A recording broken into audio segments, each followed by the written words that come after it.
Good 6 a.m.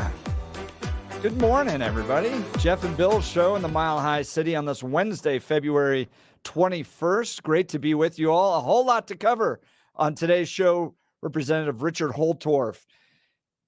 Breaking news on a new bill he's going to introduce and fight for down at the state capitol on illegal immigration in the 7 a.m. hour. And then Elizabeth Findell, a reporter for the Wall Street Journal, did a big piece on on Lauren Bobert. And we'll cover this story that the Wall Street Journal is doing on Lauren Bobert and her success trying to run in a new district and outreach to new people and whether or not that's working or connecting, or are you done with Lauren Bobert and ready to move on? We'd love to hear from you. She'll be in the 8 o'clock hour. Let's get to the news with Blake Olson. Good morning, Blake. Hey, good morning, Jeff. Happy hump day. 35 and partly cloudy in Denver. Going to be another beautiful day with highs in the low 60s. The 7-10 5-day forecast is coming up. Our top story, a United Airlines flight from San Francisco to Boston had to make an emergency landing last night in Denver to fix a slat in one of the wings. A section of it was torn off. It safely landed at DIA. American Airlines is raising the fee for checking a bag by $5. First bag for domestic flights will now cost $35 if the flight is booked online, or $40. Did we lose Blake? Yeah, I'm kind of listening to that. Well, this is awkward. That first run in the 6 a.m. hour is always a little rough. Yeah. Even the technology's got to wake up a little Blake, bit. you're there. Let me try to talk to him off the air here. Yeah, we'll get Blake on here in just a second. Friends, did you get a chance to hear Danielle Jurinsky yesterday on the show? Because her quotes are going viral. If you follow me on Twitter, go to twitter.com/Jeff Hunt. I posted them there. She calls on the governor to open up his residence to deal with illegal immigrants, quit shipping them to cities that are not sanctuary cities. Open up the governor mansion. Here's Danielle Jurinsky yesterday on the Jeff and Bill show. So again, with the accountability piece, someone in government has to stand up and say, this is a true problem.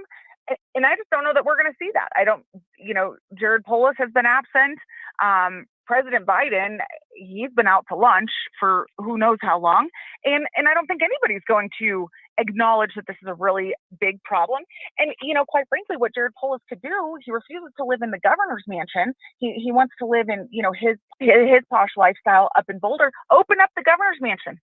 Open up the governor's mansion and let all the migrants go in there. Danielle Jurinsky on that one. Let's go back to Blake. I think we got a better connection. Okay. All right. Can you hear me now? We got you. Man, I have no idea what happened there. Okay. Update. Nicholas Jordan, the suspected UCCS shooter, is being held on $5 million bond. One of his two victims was his roommate.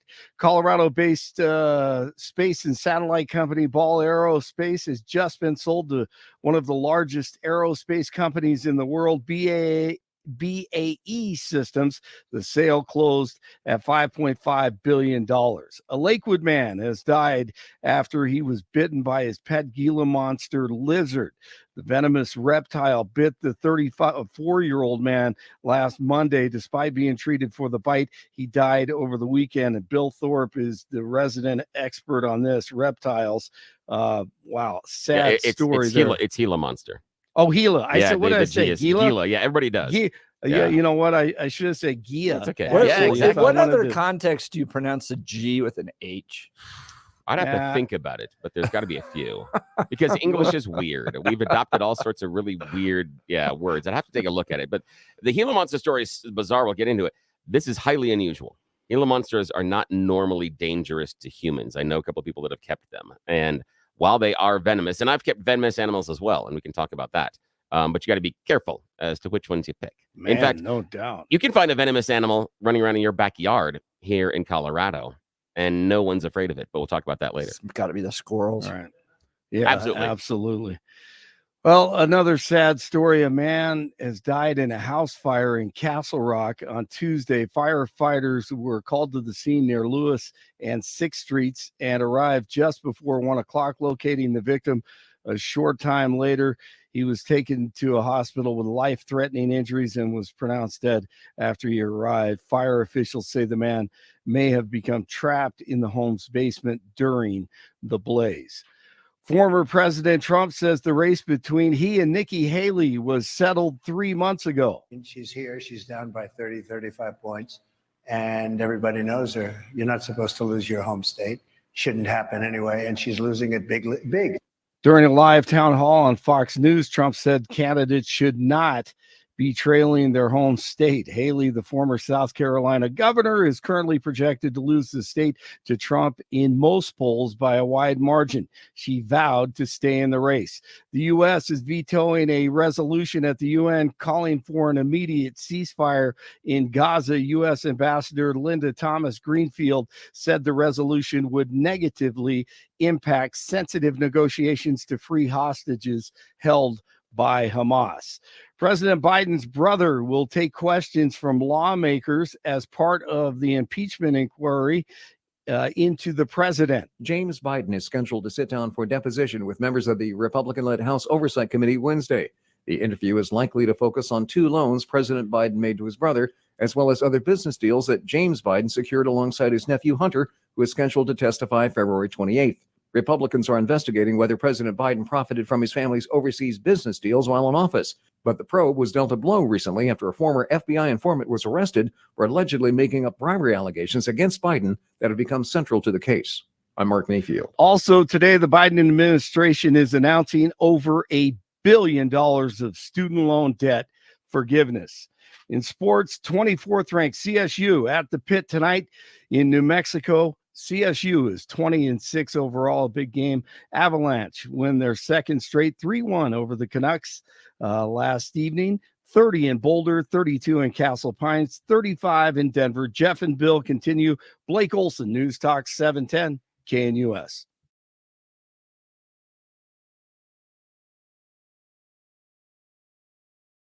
Want to take your favorite radio station wherever you go? Well, now there's an app for that. No matter where you are, stream your favorite shows. Tap the app to listen to podcasts. Talk back to your favorite local hosts. At the tone, leave a message. Call the show. Set your alarm. Enter contests and win prizes. All in the palm of your hand. Available now for iOS and Android devices in the App Store or Google Play. And best of all, it's free. Download today. All right, full day on this Wednesday. Lots of news to cover. I do want to get into this Gila monster issue, Bill. So this is Denver Gazette reporting. Lakewood man dies after being bit by pet Gila monster. Yeah, that's weird. The Jefferson County coroner and outside agencies continue to investigate the death. A pet Gila monster, one of 2 venomous lizard species in the world, bit its owner in Lakewood, leading to his eventual death. The death will mark the first time a Gila monster bite has killed someone in nearly 100 years. Lakewood police responded to a call for an animal bite around 11:45 p.m. on February 12th. A 34-year-old man, so not an old man like myself or you, Bill. A 34-year-old man was found to have been bitten by one of his 2 pet Gila monsters. The victim was taken to a nearby hospital where he later died from his injuries. The Jefferson County Coroner's Office told the Gazette that the man's cause of death is pending further investigation. The death is the first record of a person dying via Gila monster bite since a news article in 1930, experts say. Before that, the next closest were detailed in medical literature in the late 1800s. This is really unusual. Now, the Gila monster venom causes some issues with blood pressure and hypertension, other than swelling and soreness in the area. And that's kind of what the Gila monster is trying to do. The venom doesn't necessarily kill its prey, slows it down and makes it easier to eat because those lizards aren't very fast. So they need stuff to be a little messed up. Exactly. So they need stuff to be kind of messed up before attacking it and eating it. My guess is that he had an underlying heart condition. That's what I think we will find, because I believe This is just an entire theory. I have no medical training or anything else other than the fact that I know reptiles and I know what Gila monster venom does. And if I had to guess how it would interact with a human biology that would get to that point, the only thing that I can think of is the hypertension, is the stress it's going to place on the pulmonary system. That's the only reason. That's the only one I can see, unless he has some sort of an unusual rash or allergy to it, because that does happen. Yeah. That there are some animals and there are some venoms that you can get a little bit allergic to. It's just like, with anaphylactic shock type of a thing. So yeah, but it's weird because that's a venomous You ever lizard. owned an Gila monster? No. The only lizards I've had an iguana and a salamander. I've had a desert iguana and a giant salamander, and they're great. They were really cool pets. They were good. I've owned venomous animals. You have them in your backyard in Colorado. You have a venomous animal running around your backyard 90% of the time, and nobody's afraid of it. The garter snake. Really? Snake. Those are venomous? Yeah, they're venomous. I've even been bit by those. Yeah, they're rear-fanged venomous. Everybody thinks venomous is the big giant toothies on the front of the rattlesnakes or the vipers. It's not it. There are a number of, and in fact, the Gila monster is a rear-fanged venom as well. They have to really bite down on you. They have to get their molars, that area in our mouth where their molars. They don't have molars, but same thing. That's where their venom sacs are, and that's where the teeth are. Same thing with the garter snake. Garter snakes have to really chomp on you in order to excrete the poison, because unlike with front-fanged snakes, the muscles, the chewing motion has to push the venom sacs, where they have muscles. The front-fanged snakes have muscles that are up in front around the venom sacs that can excrete it differently. So they actually have to nom on you for a while. The venom from a garter snakes, gives you a rash at most. Hognose snakes here in Colorado as well. They're also venomous. Those are venomous as well. Rear-fanged venomous. They're both colubrids. They're cousins, and so they do that. Oddly enough, and here I'll just geek out for a sec, garter snakes are one of the very few social snake species. There are a handful of them across the entire clade, but they're only a handful that are very social. And garter snakes like to live in colonies, which is very unusual for shared resources. But they're more omnivorous than many other snake predators. They have a wider variety of food that they go after. I mean, they'll eat earthworms, they'll eat fish. That's not, you don't get that a lot in some of the colubrids. So they can digest if they don't like to. Yeah, sorry. I feel like Johnny Carson when he brought Jack Han out. It is kind of like that. Yeah. Like bring the animals and you're, except for we don't have them in the studio. It is kind of like that. Yeah, it would be cool to have one of your snakes. I can bring him in someday and we can talk. I brought my sons yesterday. Yeah, I'll bring in my snakes. Yeah, I mean, some of them will do great. My both Eden and Bila will both do really well. They're very, very social. They're incredibly social snakes. They really like to hang out. In fact, yesterday I was busy, but Bila, she's a buttercorn snake. She's bright yellow. She was right up against the edge of the enclosure, and I came over to say hi, and she comes right over the edge where the thing is, and she's running around the top of the enclosure looking. She's asking to come out. She wants to come out, but I'm like, I don't have time for you right now, girl. I just can't. So yeah, she went and pouted and went back into her hide. But yeah, she wanted to come out. She has this behavior. So if you're listening, if you're new to the show, Bill's a big snake guy. Yeah, I've got 5, but more are on the way. Yes, thank you, sweetie. Love you so much for understanding my strangeness. Yeah, she just nods and goes, well, everyone needs a hobby, and I guess this is it. Does need a hobby. Yeah. We had a few text messages right before we went to the news there. We played a little bit of a clip from Danielle Jurinsky yesterday. Basically challenging the governor and the mayor rather than sending the illegal immigrants over to Aurora and kicking people out of hotels there, put them in the governor's mansion. A fair tweet here. I love Danielle Jurinsky, but she's off base on this one. We should not open the governor's mansion to illegals. That house belongs to us and people. Maybe Jared should open up his own personal residence for these people. I think that would be more appropriate. Hey, Mike Johnson, too. Anybody else who supports these people, open up their own personal homes. Fair critique. Oh, that's interesting. This one went very viral with regards to the federal government stepping in and Danielle's commitment to putting her citizens first and not cutting their services to accommodate illegal immigrants. I was elected by the people of Aurora to represent the people of Aurora. Is a federal issue. It is a federal issue. and the federal government needs to deal with it. And if the federal government is faltering, then you see states stepping in. You see Governor Abbott stepping in. Jared Polis is completely silent and completely absent.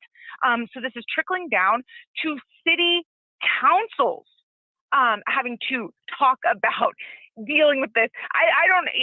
We don't even hear a word from Arapahoe County. This is an issue. This is a federal issue that no one, you're skipping accountability for the federal government, the state government, the county government, and you're going straight to your local city councils and screaming and yelling. Sorry, in Aurora, I'm not shutting down the swimming pools for the senior citizens. I'm not doing it. It's not happening. Danielle Jurinsky, councilwoman in Aurora, refusing to shut down services for citizens in order to accommodate growing needs of illegal immigrants. If only she would emotionally invest in herself, and be passionate about certain issues. If only we could really hear how she feels. Yeah. So I'd love her. to hear from you all. What did you think of Danielle? Is she right on this?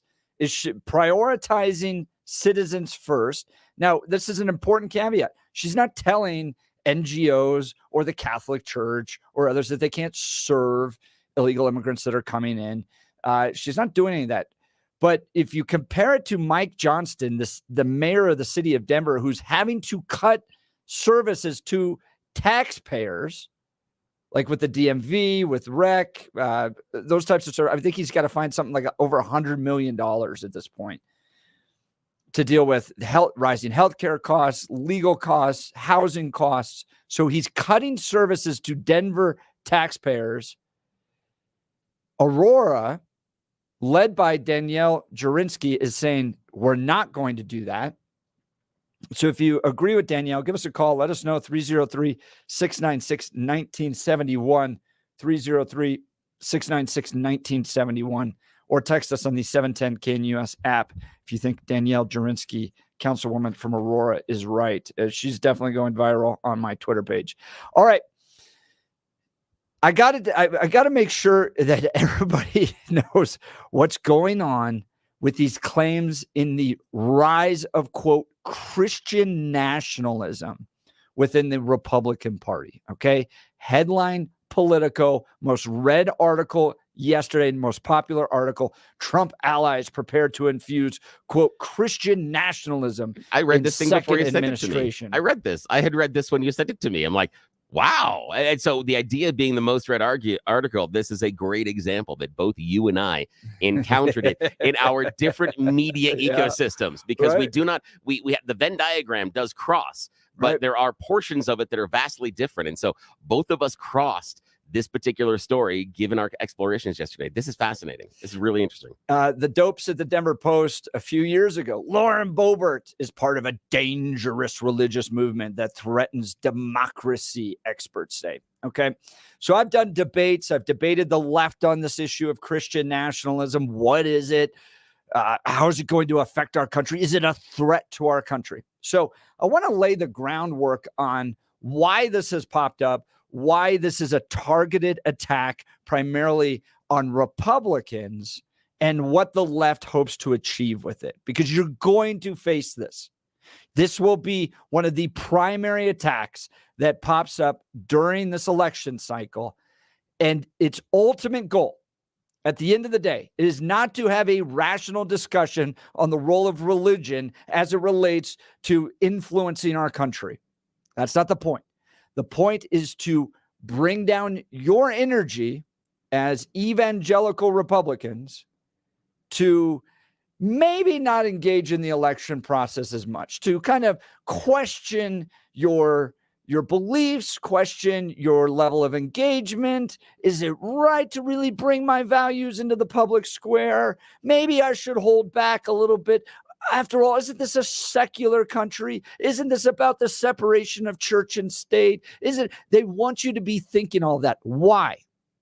The single largest voting bloc in the Republican Party, the big one, the one that has the biggest sway on the future of the Republican Party and ultimately the potential of winning elections, are evangelicals. They make up over 30% of the Republican Party. They are the largest single bloc, right, within the Republican Party.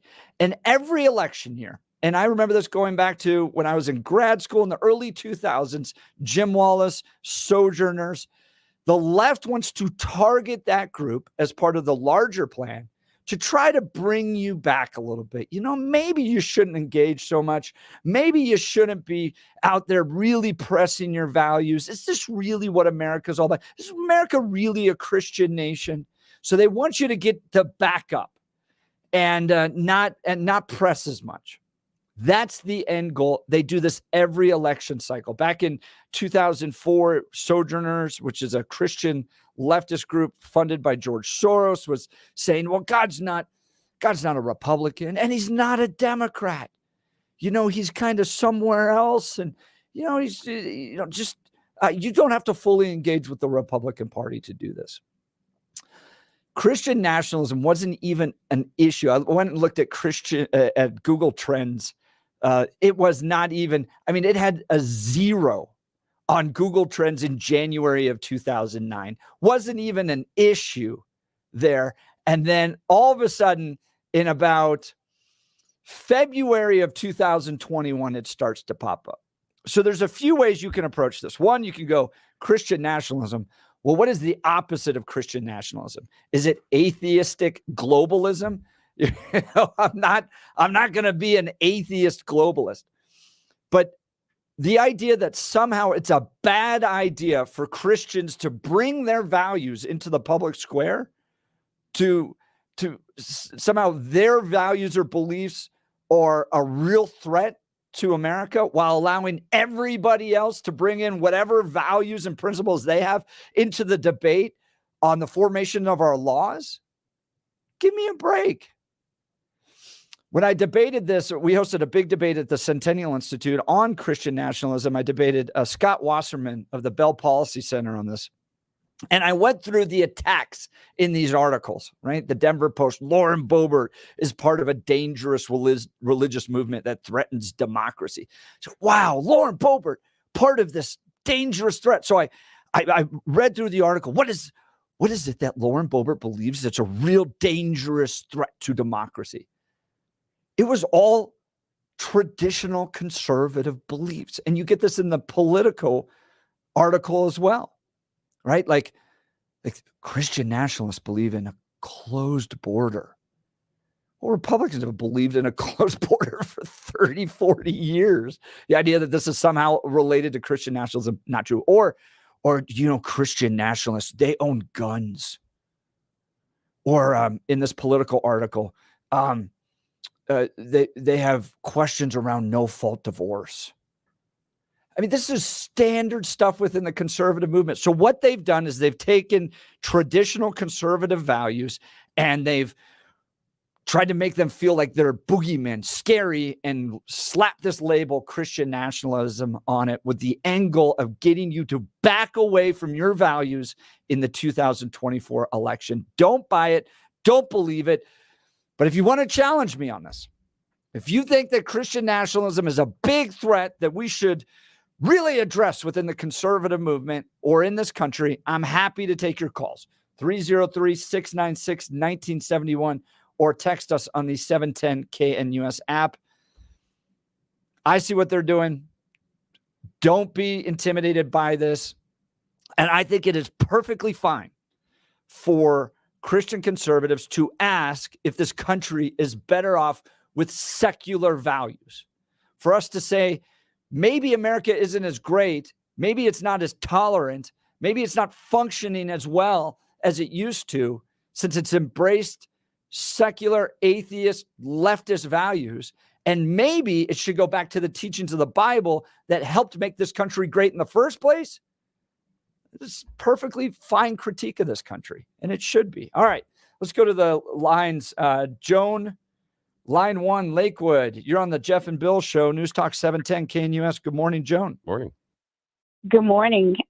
First of all, thanks for having Danelle Zorinsky on. She is so superb, and I really think that the whole world doesn't know that we've got a super majority over there and they're doing things.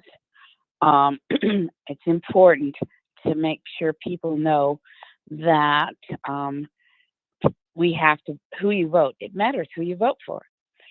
But That's right. I wanted to tell you about this story.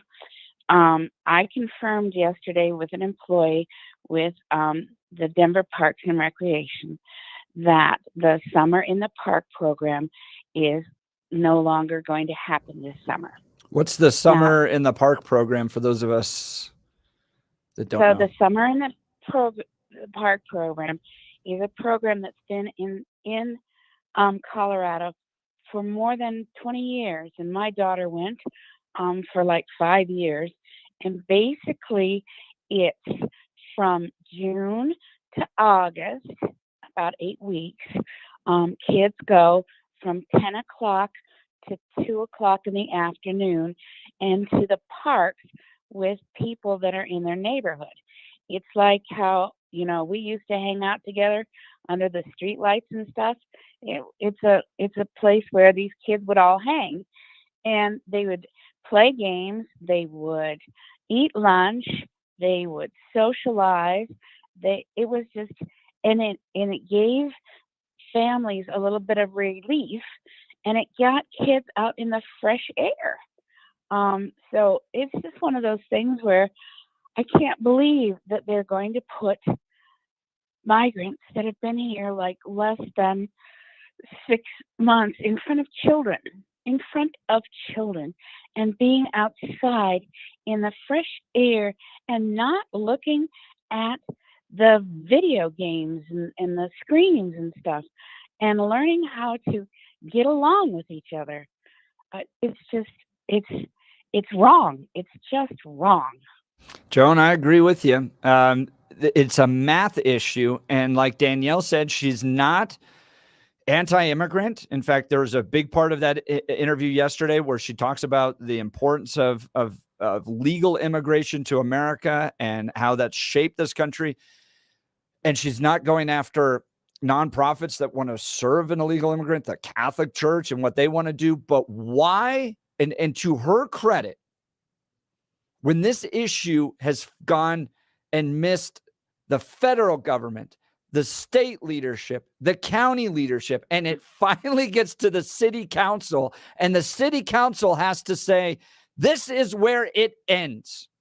We are not going to pass this issue on to somebody else, and I'm not going to be using taxpayer dollars designated in a limited budget to citizen services to pay for you to stay in a hotel room or get legal aid or attend schools when we've got other things to worry about and other things to work on. And, these people, they didn't pay the taxes. They just showed up and they broke the rules to get here in the first place. So I appreciate you letting me know. I would love to hear from other people, especially, thanks, Joan. If you're hearing of services getting cut, like Joan said, on these Denver services at the park for kids this summer that's going to be cut, we should keep a record of those. The voters should know what their elected officials are cutting in order to accommodate illegal aliens and providing services for them. So they're switching the priority of the budget. So if you hear that, please give us a call. Let us know, 303-696-1971, or text us on the 710 KNUS app. Imagine effortlessly gliding open your cabinets and drawers to reveal neatly arranged shelves that showcase your belongings. With roll-em-out shelves, you'll easily access your pots, pans, and other essentials, eliminating chaos and increasing speed and functionality in your home. Roll-em-out shelves understands that every home storage needs are unique. Whether you're dealing with tight corners or expansive cabinets, your shelves will be custom built to maximize every inch of available space. Joyce and Brent Tolliver, the mom and son dynamic duo, leave satisfied customers wherever they go, and they're all 5-star reviews confirm. Here's what some of their overjoyed customers say. Joyce replied to my initial email and scheduled the estimate quickly. Installation was quick and clean. The shelves are very sturdy and made better than most I've seen. Very, very happy customer. And I've put this off for so long thinking it was going to be so much more expensive. It wasn't. Life-changing. Begin the affordable transformation in your home for less than $1,000 when Roll 'em Out Shelves efficiently organizes your space with sturdy Baltic birch shelves built right here in Colorado and guaranteed for life. Call for your free in-home estimate today, 303-475-9601. That's 303-475-9601 or rollemoutshelves.com. Tell them Jeff sent you. Rollemoutshelves.com. We'll get you your calls and texts. You're listening to The Jeff and Bill Show. News Talk 710, KNUS.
Good morning to y'all. Oh, a little Bruno Mars. Oh, yeah. Get people up and running. This is good. Do you have a favorite Bruno Mars song? Do you? Do you listen at all? Brother, I mean, I appreciate the music. I do, but I'm in the weeds. It's kind of like with sports too. I'm kind of a fan. I enjoy them, but if you ask me who was on the Broncos, even as a season ticket holder, I probably couldn't. But I can tell you, who sits on the ed committees on for the State House and Senate. Now, it was a hit a number of years ago, 8, 9, maybe 10 years ago. I can't remember the time frame, but for me, the low-key best song that Bruno Mars has done is the Lazy Song. That is the fantastic one. And the best one is the second video to it that features Leonard Nimoy. That is a fantastic. I don't know anything about this. It is fantastic. It is. It's absolutely. It's one of I don't watch a lot of music videos anymore, and they're mostly crap. But that one was wonderful. That one made me giggle, especially because sideline Star Trek fan as well. So that was awesome. All right, so give me your take on this Christian nationalism leading article in Politico right now. Trump allies prepared to infuse quote Christian nationalism. Unquote, in second administration. They've gone after Lauren Bobert in the past, the dopes over at the Denver Post. Lauren Bobert is part of a dangerous religious movement that threatens democracy.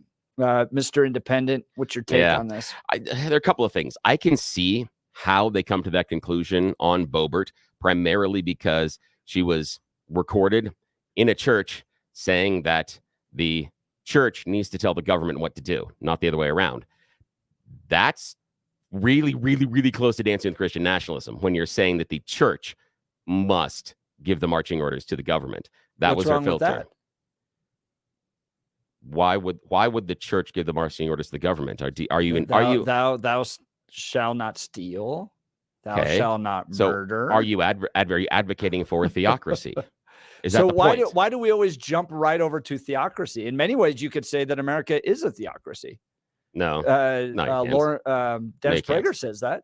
That's okay. Our laws are based upon God's laws. Dennis Prager is wrong. That's okay. He's free to be wrong, but he's wrong. Thou shalt not steal. Yeah. Thou shalt not murder. Those didn't come from the government. Well, we do have laws about them. Right, and the government took its orders from the church on this. Not all of our founding fathers were Christians. And here's the question I have for you, though. If you think that this should be and is basically a low-key theocracy. Yes. Our founding fathers had the chance to designate a state religion. Right. Our founding fathers had a chance to make a statement that this is absolutely 100% a Christian nation and that we are going to be following the guidelines of the church. And as you suggested, and Lauren suggested, taking marching orders from the church. Why didn't they? Was that a mistake? Do we need to correct it? I don't think they said that it wasn't. So a vast majority of those that not only built this country, but were living in this country at the time were Protestant Christians. Yes. Right. So it's kind of like their entire world view was shaped by Christianity. Most of the state constitutions, even prior to the formation of this country, had religious tests in them. Most of the state constitutions did. So Christianity was absolutely central to the formation of this nation. And that verb's important. Past tense. Did. They did have. Yeah, they did. Right, right. That's important. So you can get into the specifics of this religion versus, or this denomination of Christianity versus this denomination of Christianity versus this denomination of Christianity. But the notion that this was somehow some secular nation that was formed is just fundamentally wrong. But it is also fundamentally wrong that this is a Christian nation because our founding fathers had the chance and declined. They came back and took a second swipe at the Constitution with the Bill of Rights. Nowhere in any of those do they establish a state religion. If they were so certain this needs to be a Christian religion, a Christian nation, and needs to follow the teachings of the church, whatever church we choose, they had the opportunity and declined. Was that a mistake? So I think that perspective is a kind of modern secular perspective. It's like, well, because they didn't put it in there, they must not have believed that this should have been in an explicitly Christian nation. No, everything around them was Christian based. Their entire worldview was Christian based. And just because they didn't say this particular church or put in this particular religious test is therefore America is somehow 1960s Berkeley secularist is not true. That's the same argument that people make. I can pick it up and move it over to the idea of constitutional powers in the federal government. That because it is not explicitly outlined in the federal constitution, the states then have purview of it. And we make that argument all the time. And it is held up as the intention of our founding fathers. Our founding fathers had the opportunity to make this a Christian nation, to set a church as the moral compass for this nation, and didn't. I don't think that's the indication that this was not a Christian nation, therefore. So they didn't set up a church, ergo, it's not a Christian nation. No, the thing is, here's the idea, is I firmly disagree with people that want to bring their religion so deeply into the public sphere. And I believe that our founding fathers did the most Christian thing possible when setting up this country, right, by not naming a religion. And this motivation by Christians to try to get the Christian church to be the moral compass for our nation is explicitly against what our founding fathers did.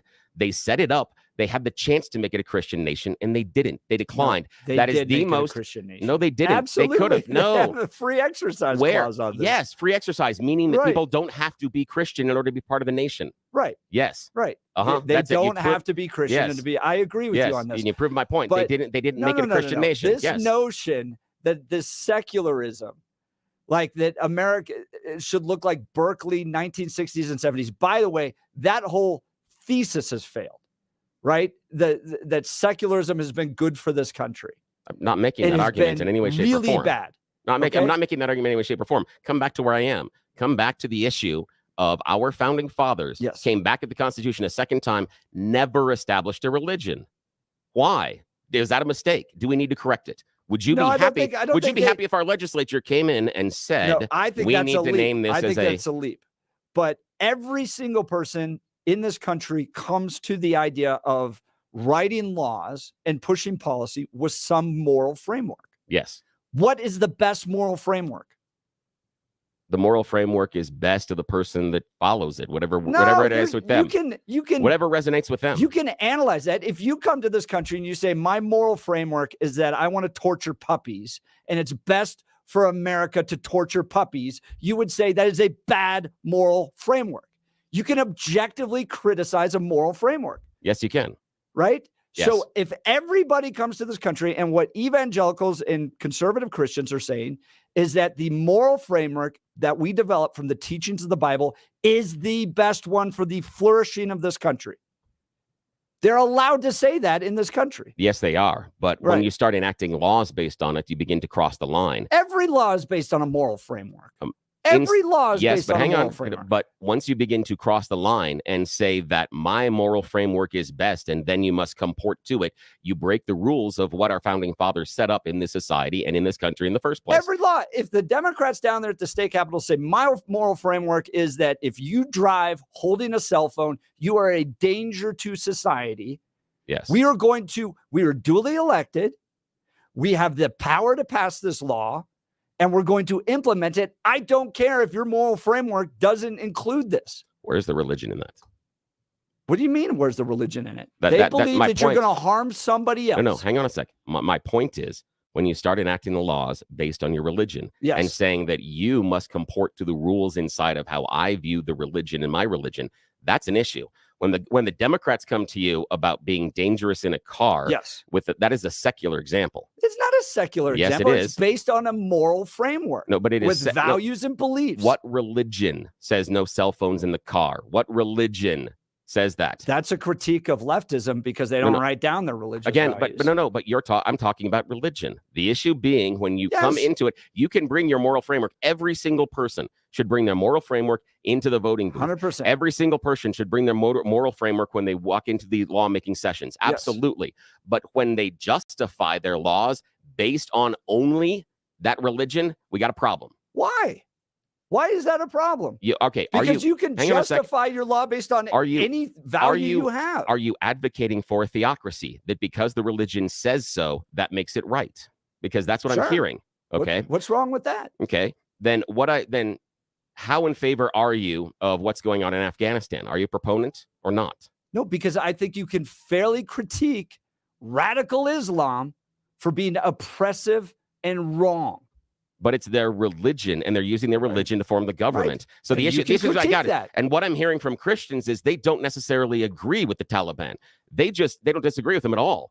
They just disagree with the book they're using. That's all it is. Sure. It's just a matter about the book, and that's a problem. Because here's a problem. Yes, it is. It's because a fair critique of Islam. and it's a fair critique of religion and potential Christian nationalism. Because if you are saying that I have this book that is my religion and that all the rest of you are going to have to follow it, that is, one, not part of what America is, and two, not Christian. So, It's not Christian in so its the base. critique is Christians have a book. The left has no book. Their laws and rules and values change on a dime. Where's it written down that men should be able to compete in women's sports? They just came up with that. So the critique is, well, Christians have it written down. The thing is, I don't have to defend anything going on the left. I'm not happy with them many times. And I think that they need to, just as everyone else, be able to come to the table and make the secular argument. You can be against abortion, but if you can't make the secular argument by coming to the table, leave your religious arguments out of it, because that is not what this country is based on. And remember, at the core, we got to go to a break. I can't. This is too long. This is way too long to where I'm going. I just saw our clock. I know. Yeah, but I want to know. But I do want to know. Did the founding fathers mess up? Should this have been a Christian nation? Did they make a mistake? And if so, why did they correct it? 303-696-1971. Text us. You're listening to the Jeff and Bill Show. News Talk 710. Yes. Yeah, we're keeping it. At this hour in Brussels, I'm Alex Cadier. Here are the top stories we're following.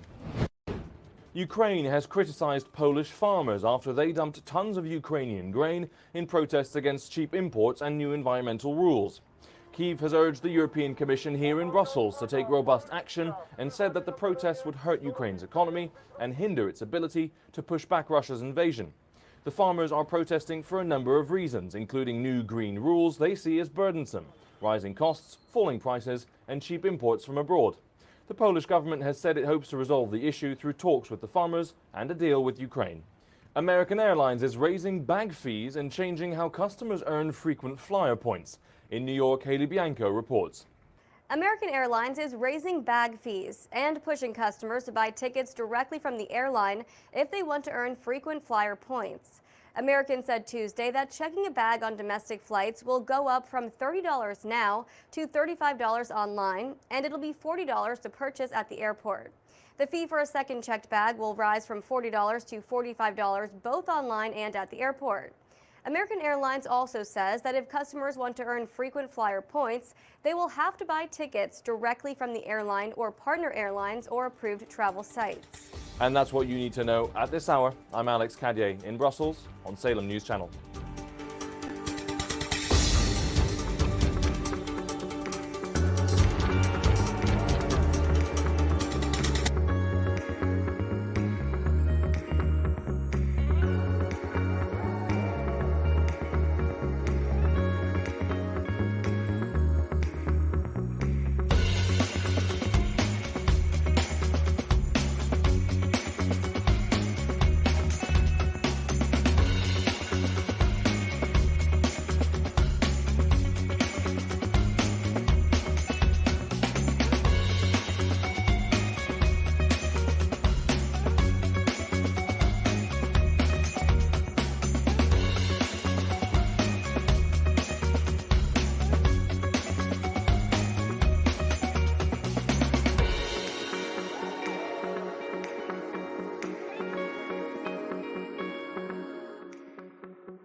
Betty White, man, that's nice. making me tear up there. Yeah, that was cool.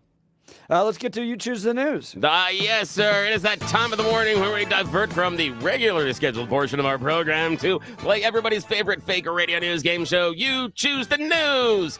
We have scoured the interwebs for, it's got to be just a pair of minutes this morning. It's ridiculous. And given, because it's easy to find stupid stories about us humans, giving them more ridiculous headlines to play this fake radio news game, we take this diversion into the absurd because they don't know we're doing it. So, hey, right along with us, friends. Here we go. And Blake Olson from our news department is also joining us this morning. Here are your choices, gentlemen. Story number 1. Remember the story about the horses and barn doors? Well, someone forgot. Headline number 2. Can't they just print more money? Headline number 3. Are you fed up with everything? Well, then I've got an opportunity for you. And headline number 4. You got to count them all. Your choice, sir. Jeff, what do you think? Horses and barn doors. Well, remember that story about horses and barn doors? Well, somebody forgot about it. Here we're going to go to Russian Advika. It's a former Ukrainian stronghold east in Ukraine. The Russian army reportedly has shipped some of their best armored vehicles into southern Ukraine in anticipation of a coming offensive. They are ready to lay the smack down. They've got them housed in large warehouses, but unfortunately, someone forgot to close the barn door. So some skilled Ukrainian drone operators then flew drones immediately into said warehouses and blew everything to, as they say, kingdom come. Yes, Russia's almost impregnable armored vehicles that they were readying for the fight. They left the door open, they flew in the drones, and everything went boom. Yeah, I love that story. Alrighty. Mr. Hunt, your second choice. Can't they just print more money? Are you fed up with everything? I've got an opportunity for you, or got to count them all. Fed up with everything. Are you fed up with everything? Sometimes I hear that from my lovely wife and often the kids, but it's a personal thing. Here we are traveling to Ocean County because if you are fed up with everything and absolutely everyone, I've got a career change for you. Ocean County is looking for a historical caretaker for the Cedar Bridge Tavern. The Cedar Bridge Tavern was originally built back in 1782. It was believed to be the location of the last known skirmish during the Revolutionary War. Deal is, the tavern's deep in the woods, so you don't have a lot of friends and neighbors. But they need you to be there because it does get a lot of visitors. And at nighttime, you know how the kids do. They don't always do the good things. Oftentimes, you'll have vandals. And about 10 years ago, someone tried to burn the place down. So they'll give you an apartment. They'll set you up. Someone's still upset over the revolution. Huh? Exactly. So the idea is you want to live in the woods and have almost no neighbors and be to yourself. They got a job for you, you know. So, all right, Mr. Olson, wrap us up today. Your choice. Can't they just print more money, or got to count them all? Mr. Bill, I'm going to take print more money. Yes, sir. Can't they just print more money? Here we're going to visit the KS State Bank and the town of Dolton. The town of Dolton is having some financial difficulties. Recently, KS State Bank served them with notice that if you do not pay up on the back amount of $76,000, we are coming to repossess, well, your police cruisers, your public works vehicles, just about everything you bought. Yes, the bank is threatening to repossess the police cruisers because the town is late on their loan payments. They took out an over $300,000 loan and haven't been making payments for months. There's $76,000 in the rear. I, for one, just want to be there when they hook up the police cruisers and then repossess them. The visual there is fascinating. Absolutely. I just can't believe, I mean, you're running the town. Yes, you got to pay your bills. This is ridiculous. Oh, well, that is the end of it. Thank you, Blake, for playing along with us. As always, Blake and Jeff are your winners, and I'm just a giant loser. But remember, this is not sponsored by Lair Fireplace and Patio. They do not want to have anything to do with You Choose the News, but they do want to have everything to do with helping you keep your home wonderfully warm in the winter and that fun outside barbecue time in the summer. They've got ways you can save money on your heating bills today by checking with them on finding a more efficient fireplace. They can make magic for you. And then in the summer, you're going to be the king of the block parties because they have got barbecues that are unreal, thousands of dollars in rebates, but only they are going to be able to tell you how to do that. But whatever you do, don't tell them you heard about it on You Choose the News. They will just throw you out of the store. All righty, back to you, sir. Thank you, Lair Fireplace and Patio, for putting up with us. Lots of text messages. Jeff and Bill, why would the founding fathers set up a state religion when that was one of the reasons they fled England? I will grant you that absolutely religious freedom generally was promoted by the founding fathers. But this notion of secularism that popped up in the 60s, and that's what formed America, right? That we're going to take prayer out of the public schools. We're going to create this strict delineation between church and state. And the only morals that can influence our lawmaking comes from a secular perspective. I don't think that's ever what the founding fathers intended. No, So I'd agree with you. I don't think it is pushback. either, but I got an issue when you get to the point of saying, well, we're going to do it because my God said so, whoever your God is. That Thou rubs me shalt wrong. not steal. All right, we'll continue the conversation. Holtorf, Representative Holtorf, in the 7 o'clock hour, shot by his own brother. Don't miss that story. You're on the Jeff and Bill Show. News Talk 710, KNUS.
Seven a.m. in Mile High City. Good morning to you this Wednesday, February 21st. This is the Jeff and Bill Show on 710 KNUS. Breaking all the rules. We went into those things that you weren't supposed to discuss, Bill. No. Religion and politics same all in the 6 time. o'clock hour. Oh, God, what are we doing? Go back to the podcast. We're discussing, these political articles, Denver Post articles. Trump allies prepared to infuse, quote, Christian nationalism in second administration.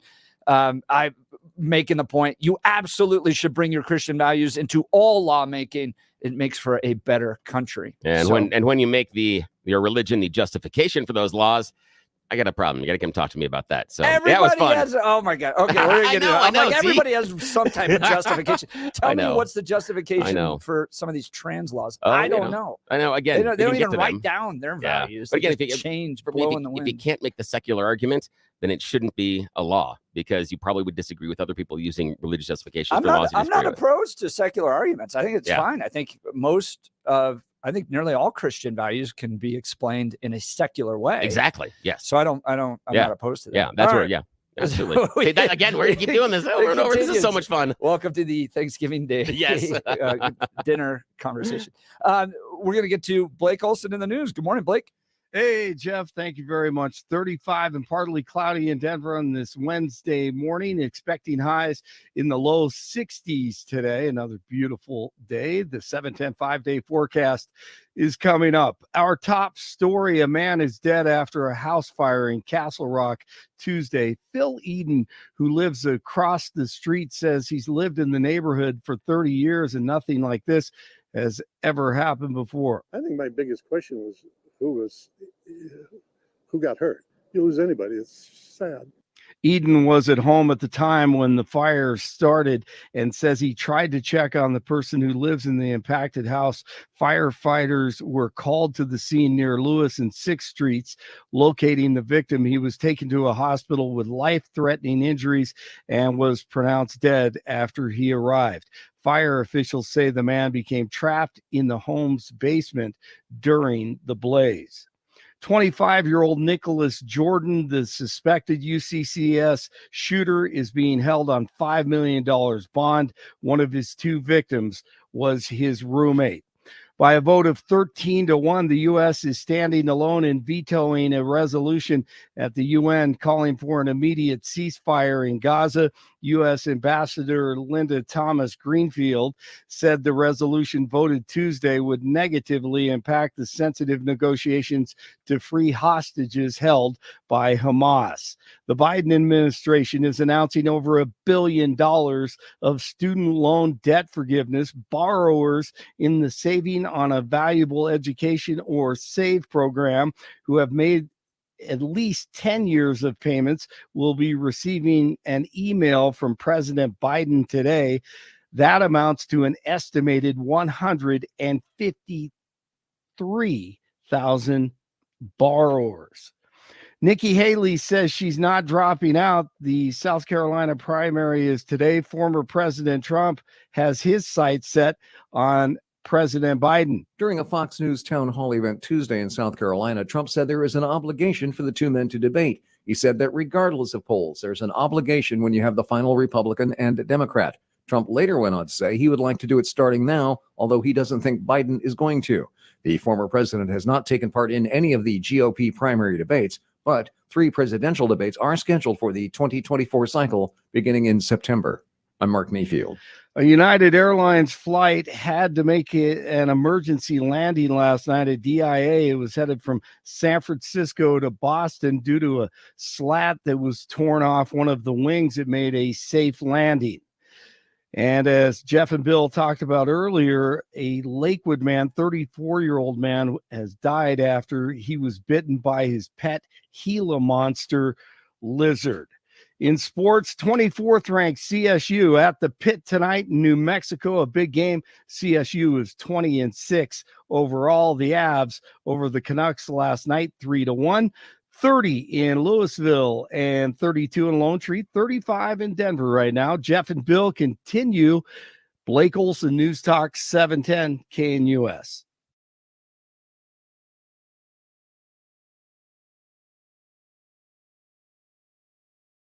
Want to take your favorite radio station wherever you go? Well, now there's an app for that. No matter where you are, stream your favorite shows. Tap the app to listen to podcasts. Talk back to your favorite local hosts. At the tone, leave a message. Call the show. Set your alarm. Enter contests and win prizes.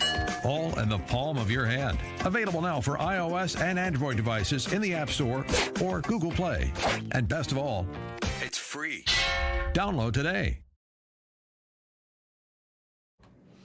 All right, joining us on the VIP line is Richard Holtorf, a man so dangerous, shot by his own brother, represents Colorado House District 63. Good morning, Representative Holtorf. Thanks for joining the Jeff and Bill show. Hey, Jeff, thanks for having me. The second part of that you didn't tell is that I drove myself to the hospital because I told my brother after we had that incident that you go tell your mother what you did to me. I'm going to drive myself to the hospital. I think it's important to note that it was an accident. It was not intentional, but I don't know. You know, when you got brothers, it's sometimes hard to tell. Right. Well, all right. We live out in the Eastern Plains, and we love to live the Western way of life. That's true. He's a rancher out there. He's introducing a new bill today, House Bill 241128, or be up, I think, in a hearing tomorrow, enforcement of federal immigration law concerning reversing certain actions by the General Assembly related to measures intended to limit enforcement of federal immigration law. Representative Holtorf, what is this bill all about? Well, let me give you the main components. The bill prohibits local governments from enacting ordinances or policies that limit or prohibit peace officers, local officials, or employees from communicating or cooperating with federal officials regarding immigration status. So that means no local municipality can say that law enforcement peace officers cannot coordinate with ICE, particularly on these dangerous criminals that are coming out of jails or prisons. Now, this was a law that was passed, I think, in 2006, but it was repealed in 2013. So you're trying to bring it back. Is that right? Is that kind of the history of this issue? Yeah, with this particular piece of legislation, we want local peace officers to have authorities that they should have to coordinate with ICE. Let me go into a little bit more. When making a criminal arrest, peace officers who have probable cause to believe an arrestee is not legally present in the United States are required to report to federal immigration officials. I think that also clarifies the matter. And also, if you're held in a detention facility, the sheriffs, before they could not coordinate with federal immigration officials because of the Colorado statutes. But now they will be able to if this law passes. And finally, I think the most important thing, that the bill requires the Attorney General and all appropriate state law enforcement agencies to pursue all federal money that the state may be entitled to for the reimbursement of costs for local law enforcement to enforce federal immigration laws. And there is a significant amount of money available as local and state works with the federal customs and immigration enforcement personnel. You know, that line is severed. That rope has been cut intentionally by the progressive left Democrats. And so when you have a repeat offender, domestic violence, domestic abuse, drug distribution, theft, these criminals, in many cases, criminals that are gang members out of what they call a super gang in Venezuela now, need to be deported. But they can't be because of Colorado revised statutes. But if this bill passes in committee tomorrow, then those law enforcement officials will be able to do what we should be doing. Because if there's never been a time in the history of the United States with this assault and invasion on the southern border, it's now to get these criminals out of Colorado. They need to go back where they came from. And oh, by the way, they need to be turned back into the law enforcement personnel in that home country, because I guarantee you they're running from the law back home.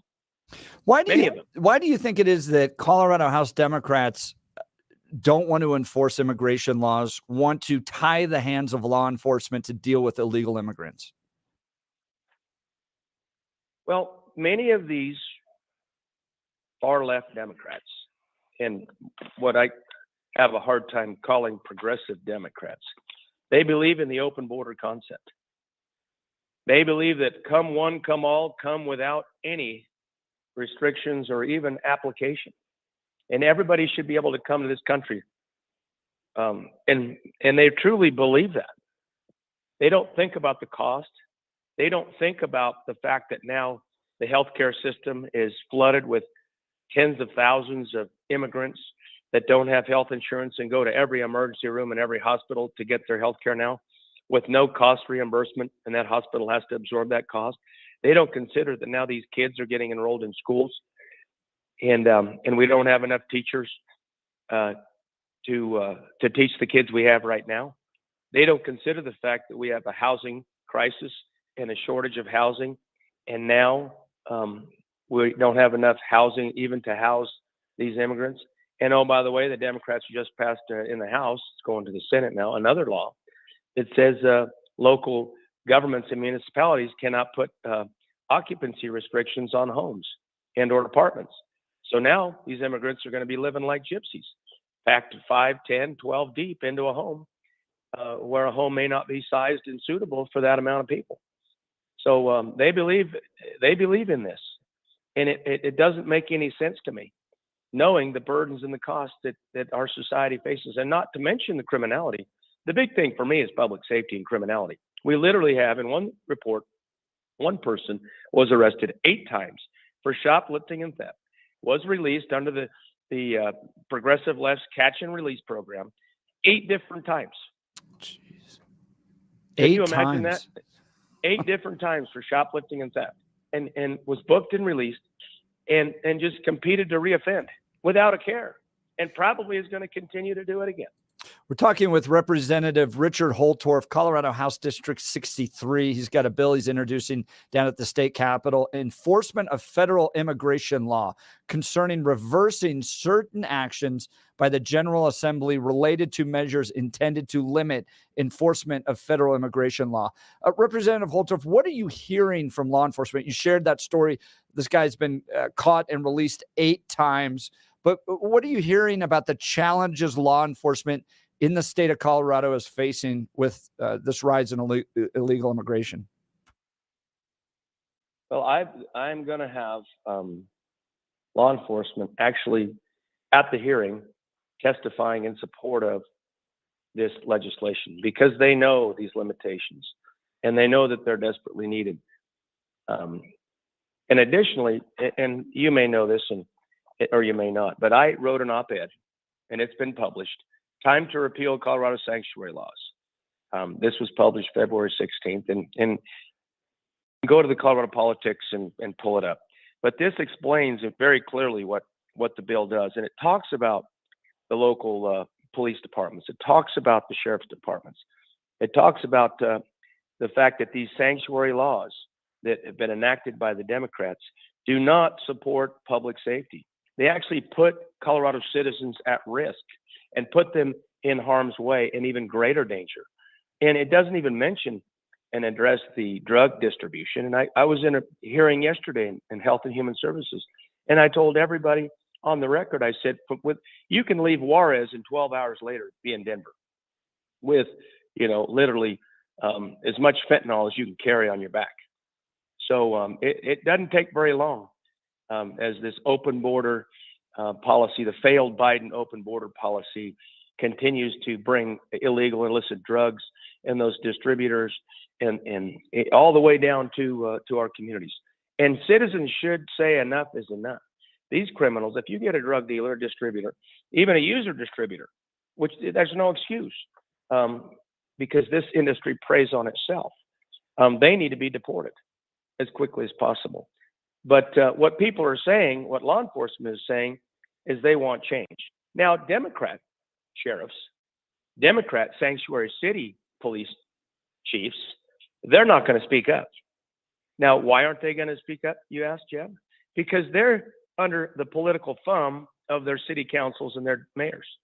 They're under the political thumb of those county commissioners and other politicians in those counties. And they absolutely know they can't speak up and speak their mind because they will politically be cast out. They will be sent down. They'll lose their job, as we say. Which seems to be their top priority. Sure. What do you think the likelihood of this bill passing is? Well, I wanted to mention a couple things. I don't know if you know John Fabricatori, and I don't want to get political, but many people know I'm running for Congressional District 4.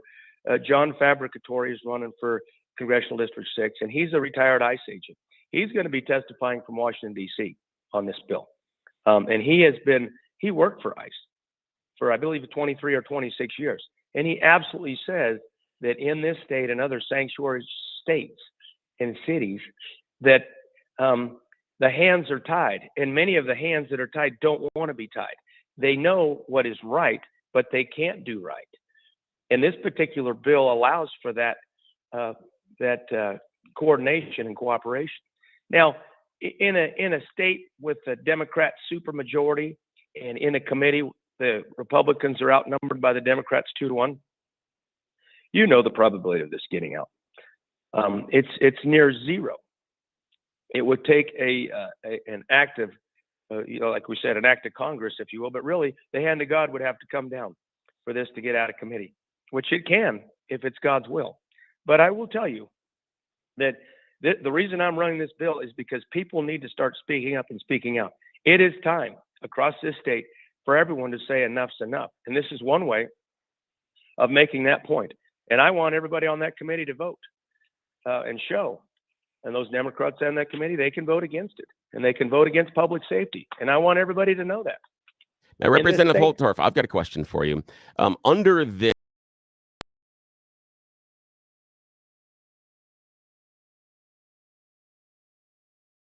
work with ICE and immigration? That's a very good question. And the answer is they could, as long as the judicial system didn't want to prosecute. So with these liberal district attorneys that we have, those district attorneys and those judicial districts, they decide what cases they want to prosecute and what they don't. The attorney general also has to do that, even though they would be violating the law. And oh, by the way, how many times have we seen cases not be heard that needed to be heard that were in direct violation of the law? Let's not talk about Hunter Biden. Let's not talk about the Biden money machine. Yeah, that's for another day. But some of the questions I have about this, I agree with your idea. I disagree with the Democrats coming in and saying a blanket rule saying that nobody can talk to ICE or immigration. I'm not convinced this either solves the problem, or the other problem I have with it, it seems to just be the other side of the same coin. That either we are going to allow the most liberal jurisdictions, the one in which this is going on the most, the ones that have the most contact with the illegal immigrants, to continue to behave this way, or we turn around and behave exactly like the Democrats and say, we know best, follow all of our rules. I'm having a hard time balancing that because I'm not certain this functionally achieves the goal of which you want. Well, you postulate a good position. Kind of my job here. But I appreciate it. And you're doing a good job of it this morning. But let me tell you what this bill does and can do if we are a state that follows the law and a country that has the rule of law and applies it. And those are daily questions in our country right now. But if this passes, then what will happen across the state? And it's not just in, it also has a statewide effect, because when illegal aliens or immigrants, criminal immigrants come out of corrections now at the state level, the DOC system, Department of Corrections, they also are required, the coordination with ICE needs to happen so they can be deported and the coordination can be done to send them back to their home countries. So they're just not released back into society. And if they've committed an offense, then they just go back to whatever community. I like what you're saying there. I can agree with you on this. Different community. I think there's some. What I'm going to say. Yeah, go ahead. No, I like that idea that I agree that the blanket rule that we don't ever talk to ICE, we never talk to them, because the idea that law enforcement encountering people that just happen to do something wrong, I believe is fundamentally incorrect. Yes, more times than not, they're going to encounter criminals, and we should know this. And if they have a long string of criminal history, especially if it goes back to, or they're in the country illegally, yes, I agree with you. They do need to be deported. I think that I like where this is headed. I'm just worried that it can't be functional because somewhere like Denver will just go, we're ignoring it. And because Denver is a sanctuary city, yeah, they will go, we're ignoring it. But you know what is really happening to Denver is they're getting a rude awakening. They're having to cut services to the Denver services sector with respect to their public services that they have an obligation to provide now, to fund $180 million was the last number I heard. Yeah. To fund and support these illegal immigrants.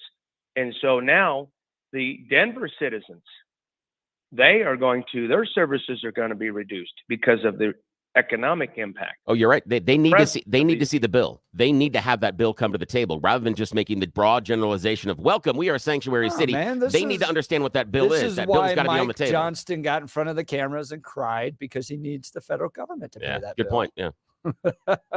We're talking with Representative Richard Holtorf of Colorado House District 63. He's got a bill up tomorrow and in committee. House Bill 24-1128, enforcement of federal immigration law concerning reversing certain actions by the General Assembly related to measures intended to limit law enforcement of federal immigration law. Bottom line, he wants to give law enforcement in the state of Colorado the ability to enforce and be a part of federal immigration law and to be able to work with organizations like ICE. And the state legislature since 2013, it's basically said, you can't do it. I don't care if they get out of prison for committing heinous crimes. You cannot work with immigration law. You have to keep that separate. And Representative Richard Holtorf wants to fix that, empower them to deal with that. And he's going to face an uphill challenge tomorrow. Representative Holtorf, can people come testify in support of this bill tomorrow? Yes, sir, they can. This bill will be in front of the State Affairs, Military Affairs, and Local Government Committee. And so they can come to the state capitol. You can go to the General Assembly website and look at the scheduling of that committee. But I do want to tell you something, that we could solve this problem right now, gentlemen. Right now, if at the federal level, we would say that if sanctuary cities and sanctuary states do not follow federal law, you will have zero, let me repeat, zero federal funding. If I go to Congress, I will bring forth a bill that will make that claim, and it will promote that. If you want to thumb your nose at the federal government, and here's the irony of this, gentlemen, they'll thumb their nose at the federal government with regard to these laws and requirements, but then they'll beg like little birds in a nest, begging for worms from their mother bird, like they're dying because they need money. They need those federal dollars to fall from the sky to help them, yet they won't follow federal law. You tie federal funding to federal law, and that solves the problem. All of a sudden, all these sanctuary cities and states will go, oh my. You mean you're not going to give us funding for this? You're not going to give us funding for that? No, you don't get federal funding. You're not get the federal tax-based support because you're not following federal law. If we had leadership like that, and I'm a veteran, I understand leadership, 29 years in the United States Army, retired colonel. If we had leadership like that, and we did that in Washington, D.C., all of a sudden, because Governor Polis is the biggest perpetrator of crying for federal money, wanting to pull down those federal dollars to save his multi-billion-dollar budget, now up north of $41 billion, and it's going to go north of 43 this year and continue to climb. And they hedge on federal dollars. And Democrats love other people's money, and they continue to cry for it. That is true. And beg for it, but they don't want to follow federal law. So you know what? I would say, and I think it should be said, and it should be in United States Code. Put it in USC. You know, you don't want to follow the federal law, you don't get federal money. So Representative Richard Holtorf, Colorado House District 63, with plans not only for Colorado, but for the federal government if he's elected to Congress. He's running in CD4. He's introducing a bill tomorrow, House Bill 24-1128, enforcement of federal immigration law, to give local law enforcement the ability back. They used to have it. It was taken away in 2013. The ability back to be able to work with federal immigration law enforcement to deal with the illegal immigrant program. Representative Holtorf, thanks so much for joining the program. Friends, thank you. Let us know what you think of this bill. Is this something that Colorado desperately needs right now? 303-696-1971. Is this such a big problem? We've got to address it. We got to give the law enforcement the power back to be able to fight this. Or, are the Democrats right to restrict local law enforcement? They don't believe in federal immigration law, and they Yeah. definitely don't want local Here's law a- enforcement working with them. Here's how twisted this is in my again, my backwards little head here. This is how twisted this is. I look at this in some ways the same conversation I've had with people about gun rights and background checks is Okay. the idea that if you are involved in a private sale and you're going to put out an ad and you're going to sell your gun to Yeah. someone else, you would never sell it to a convicted felon. You'd never sell it to an accused murderer. You'd never sell it to a man that or a woman that is involved in domestic violence. But if you don't do a background check, how do you know? There's nothing to tell you. And that's what I see here in the law enforcement. When you're picking up those illegal immigrants, that most of the time then the reason you're encountering them is because of a crime or something Right, happening. Right. You're not You have trolling no Home idea. Depot parking lot. Exactly. Right. You have no idea whether or not they're a criminal because you refuse to check. That for law enforcement fundamentally is not okay. All for it. 5575 in support. Denver's a landfill at this point. Just sickening. In favor of this bill. It'll be introduced down there. I mean, we'll have to follow it, but even Holtorf was bearish on whether or not this thing was going to pass. But I appreciate, and this is the challenge that Colorado Republicans have down at the state capitol, right? You have like the smallest amount of power that Republicans, I think, have had in 100+ years down at the state capitol. And so you can try to press these forwards to showcase what Republican leadership would look like. But when it's so overwhelmingly controlled by just radical Marxists, open border Marxists, there's not much you can do. Hey, friends, if you've got a home, it's a significant asset. And choosing the right team to help you sell it can be the difference in thousands of dollars in your pocket. I highly recommend Gay Ribble and the Empower Home team, the realtors I trust. Empower Home team provides exceptional service, invaluable advice, and employs unique systems to maximize the money you can get for your home. Getting an offer above your home's asking price is great, but you're probably still leaving money on the table by not working with Gay Ribble and the Empower Home team. Gay and her experts get their clients an average of $30,000 more. Could you use an extra $30,000? That's precisely why you need Gay Ribble and the Empower Home team. Their exclusive database is filled with pre-screened buyers ready to make a purchase. Take the stress and hassle out of selling your home while getting the best price. Here's an unbeatable offer.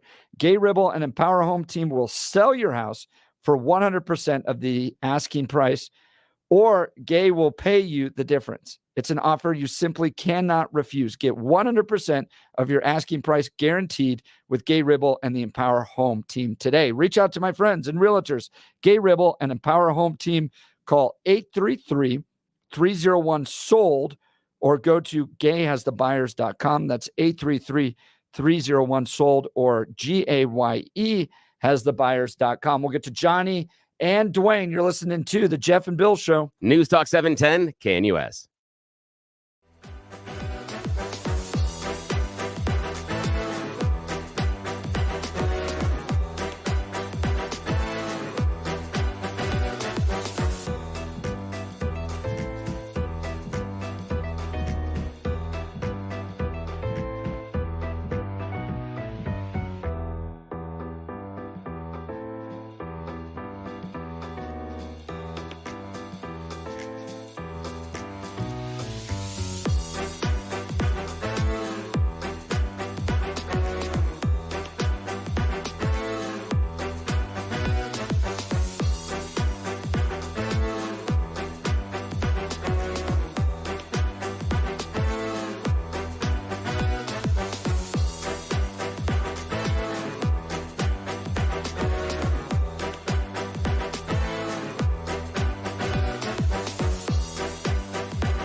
Wednesday morning, we're off and running on the Jeff and Bill Show. Good morning. All right, we've got just about full lines. Give us a call on what you thought. We just prior to the commercial break hosted Representative Richard Holtorf. He's introducing a bill tomorrow, House Bill 241128, enforcement of federal immigration law. He wants to give local law enforcement, state, city council, the ability, or county, city and county, the ability to work again with federal immigration law enforcement, because right now they're prohibited from doing so. This took place in 2013 down at the state capitol. So if someone's arrested, they can't really check their immigration status. If they come out of jail, they can't deal with immigration status.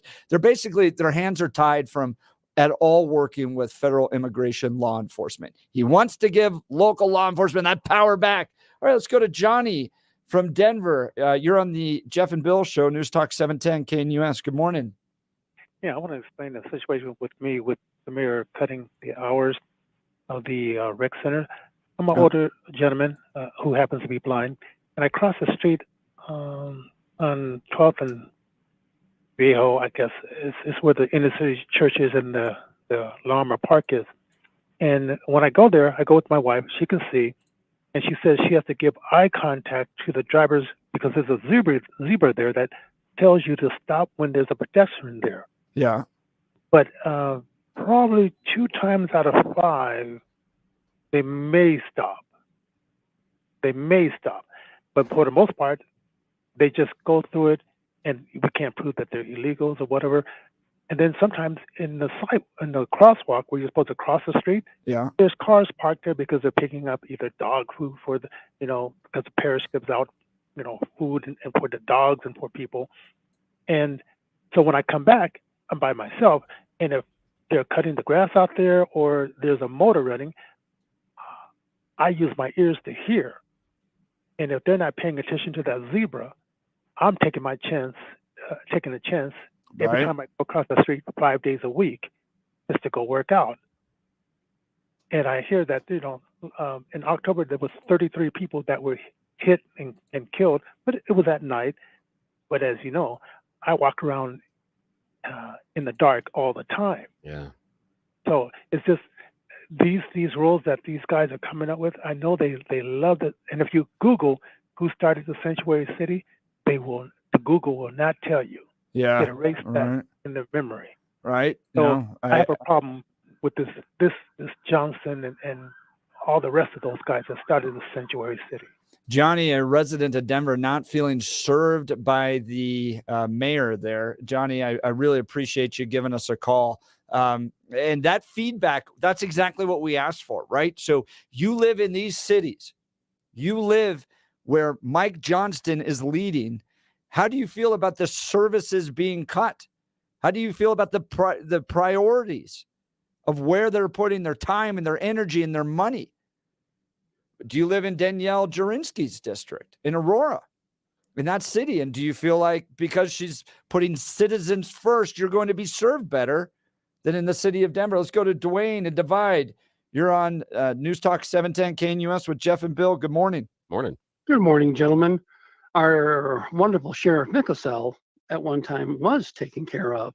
If you're an illegal, undocumented, somebody who shouldn't be here, he was picking them right up and bringing them to ICE. And then he was taken to court and broken by our court system, having to spend a lot of our taxpayer dollars trying to defend his situation. So we have to sit there and wonder, whose side are these people on? Yeah. Yeah. I did not know that. He was sued, huh? Just for trying to do that. Just for trying to do what he did. Yeah. And wasn't it because of the law that they enacted? They sued him because they're saying, no, you can't do this because we made this rule that says, no, talkie. Exactly. Yeah. And there was a situation like that. I believe it was twice.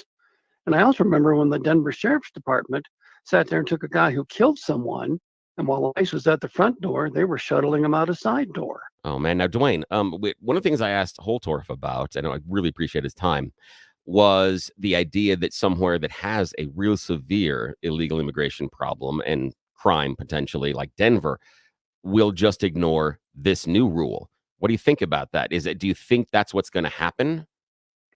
Oh, yes. If, as long as the party who can sit there and say, we don't see this, put their fingers in the ears and go, nah, nah, nah, passing the graveyard, we're not going to see any change in Colorado.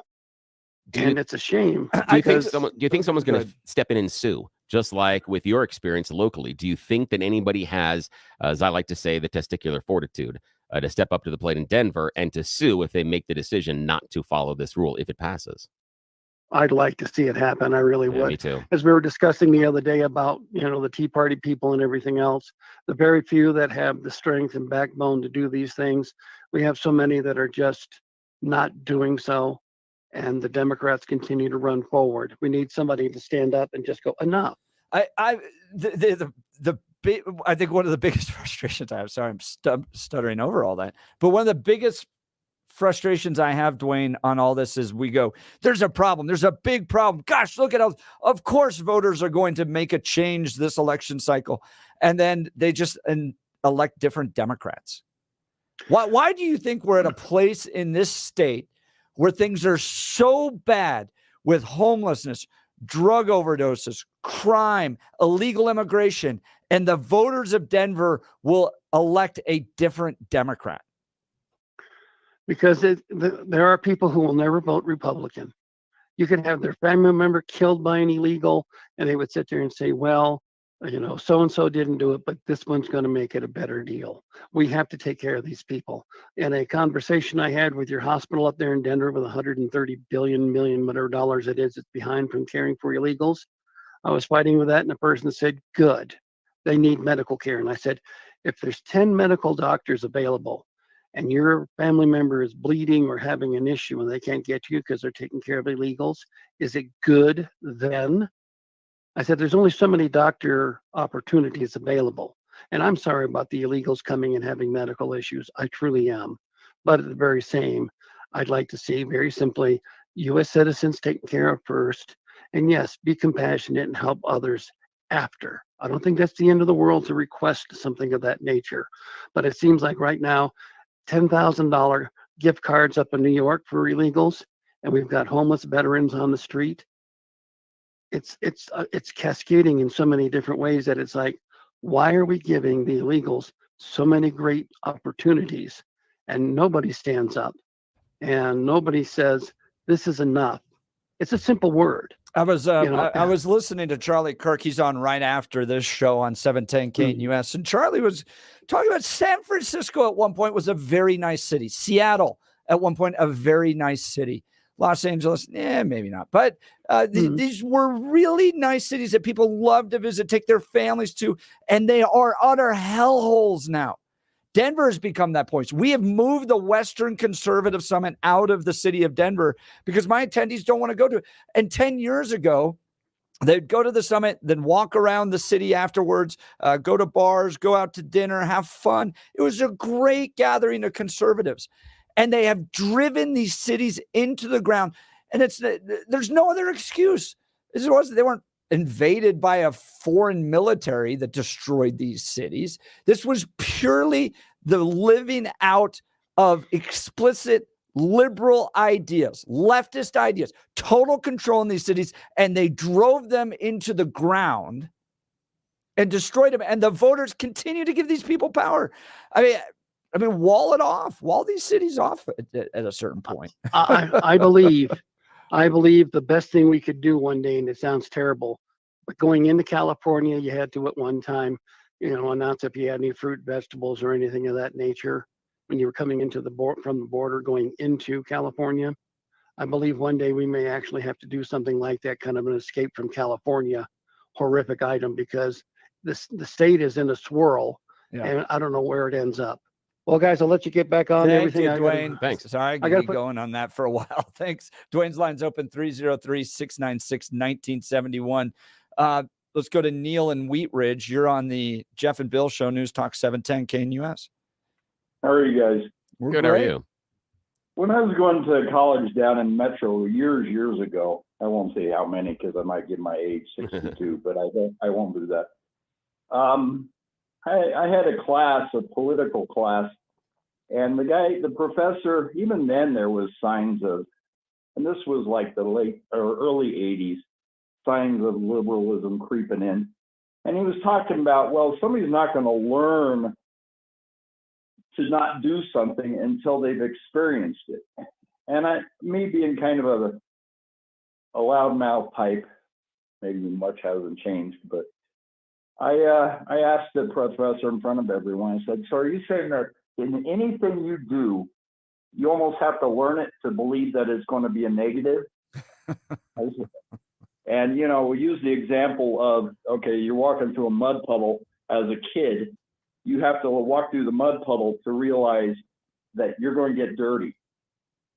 And he said, yeah, I see that you're agreeing with my point. I said, I'm not agreeing with your point, because in your very concept, you're saying that same kid is walking down the street. For him to know that it's going to be a negative thing to be hit by a car, he's going to have to be hit by the car. Right. Right. Now, And as Dennis Prager says, if they thought through consequences, they'd be Republicans. right. And it's one of those things, just bringing up Prager, you know, he says everything the left touches, it destroys, and it's true. And, you know, we're seeing that with Colorado. We're allowing so much to focus on illegals getting all the benefits. And yes, I'm going to say illegals. They're illegals. They're not migrants. They're illegals because they broke the law to get here in the first place. That's right. And so until they start seeing that, if we're not taking care of ourselves first, how can you help someone else? No. Neil, I appreciate the call. And that's the sentiment that came, especially yesterday with Danielle Jurinsky, city councilwoman from Aurora, who said, look, we're not going to cut services for tax-paying citizens. We're just not. Denver's cutting services because they have a $180 million deficit due to providing services to illegal immigrants. So they're providing those services, $180 million. It's a simple math problem. You can't just make it up. You got to cut it from other places. And the city of Aurora said no. We're taking calls. Representative Richard Holtorf is introducing a bill tomorrow at the state capitol, enforcement of federal immigration law concerning reversing certain actions by the General Assembly related to measures intended to limit law enforcement of federal immigration law. Bottom line, he wants to give police in the city, county, and state the ability to work with federal immigration law. They are banned from doing that right now since a bill was passed in 2013 down at the state capitol. So he wants to give them that power back. Hey, are you sick and tired of achy joints? Dread the idea of surgery? You need to call QC Kinetics today. It's Jeff Hunt. Listen, the state of healthcare is always changing. The old ideas like steroids and surgery are no longer your only options. Regenerative medicine at QC Kinetics is transforming lives with innovative, non-surgical, drug-free treatments that deliver lasting results. Knee pain, back pain, shoulder pain from arthritis or injury. Don't let this pain keep you from living your best life. QC Kinetics advanced state-of-the-art treatments harness and direct your body's natural ability to restore and repair damaged joint tissue. This is a revolutionary approach that can get you long-term relief with no downtime. Make 2024 the year you reclaim your mobility, reclaim your independence, walk and run and play and live without the danger and trauma of surgery and without harmful drugs. Call QC Kinetics now for a free consultation. That's 303-900-8986, 303-900-8986, 303-900-8986. We'll take your calls and texts. This is the Jeff and Bill Show. News Talk 710, KNUS. At this hour in Brussels, I'm Alex Cadier. Here are the top stories we're following. New York's Attorney General says she is prepared to seize Donald Trump's assets if he can't pay his fines. A judge last week ordered the former president to pay $355 million after ruling he committed fraud by overstating his net worth to lenders. The Attorney General says if Trump doesn't have the funds to pay, the state will seize his assets, including skyscrapers. Police in India have fired tear gas at thousands of protesting farmers who are trying to march to Delhi along a highway 125 miles away from the capital. Farmers armed with cranes and excavators say they will break through the barricades if security teams continue to block their march. Priyata Brajabasi reports from Delhi. Here at one of Delhi's borders, security has been hiked as the city braces for the arrival of tens of thousands of protesting farmers from neighboring regions. Their talks with the government failed over the weekend. They want the government to bring in a law that will guarantee income support for all their farm produce at state-run agricultural markets. The government says that's not possible, at least not now, just a few months ahead of the elections. But the farmers say they are adamant and they are willing to stay on the streets for as long as it takes till all of their demands are met. And that's what you need to know at this hour. I'm Alex Cadier in Brussels on Salem News Channel.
All right, we're talking Richard Holtorf's bill. He's introducing tomorrow down at the state capitol to give local law enforcement the ability to actually work with ICE.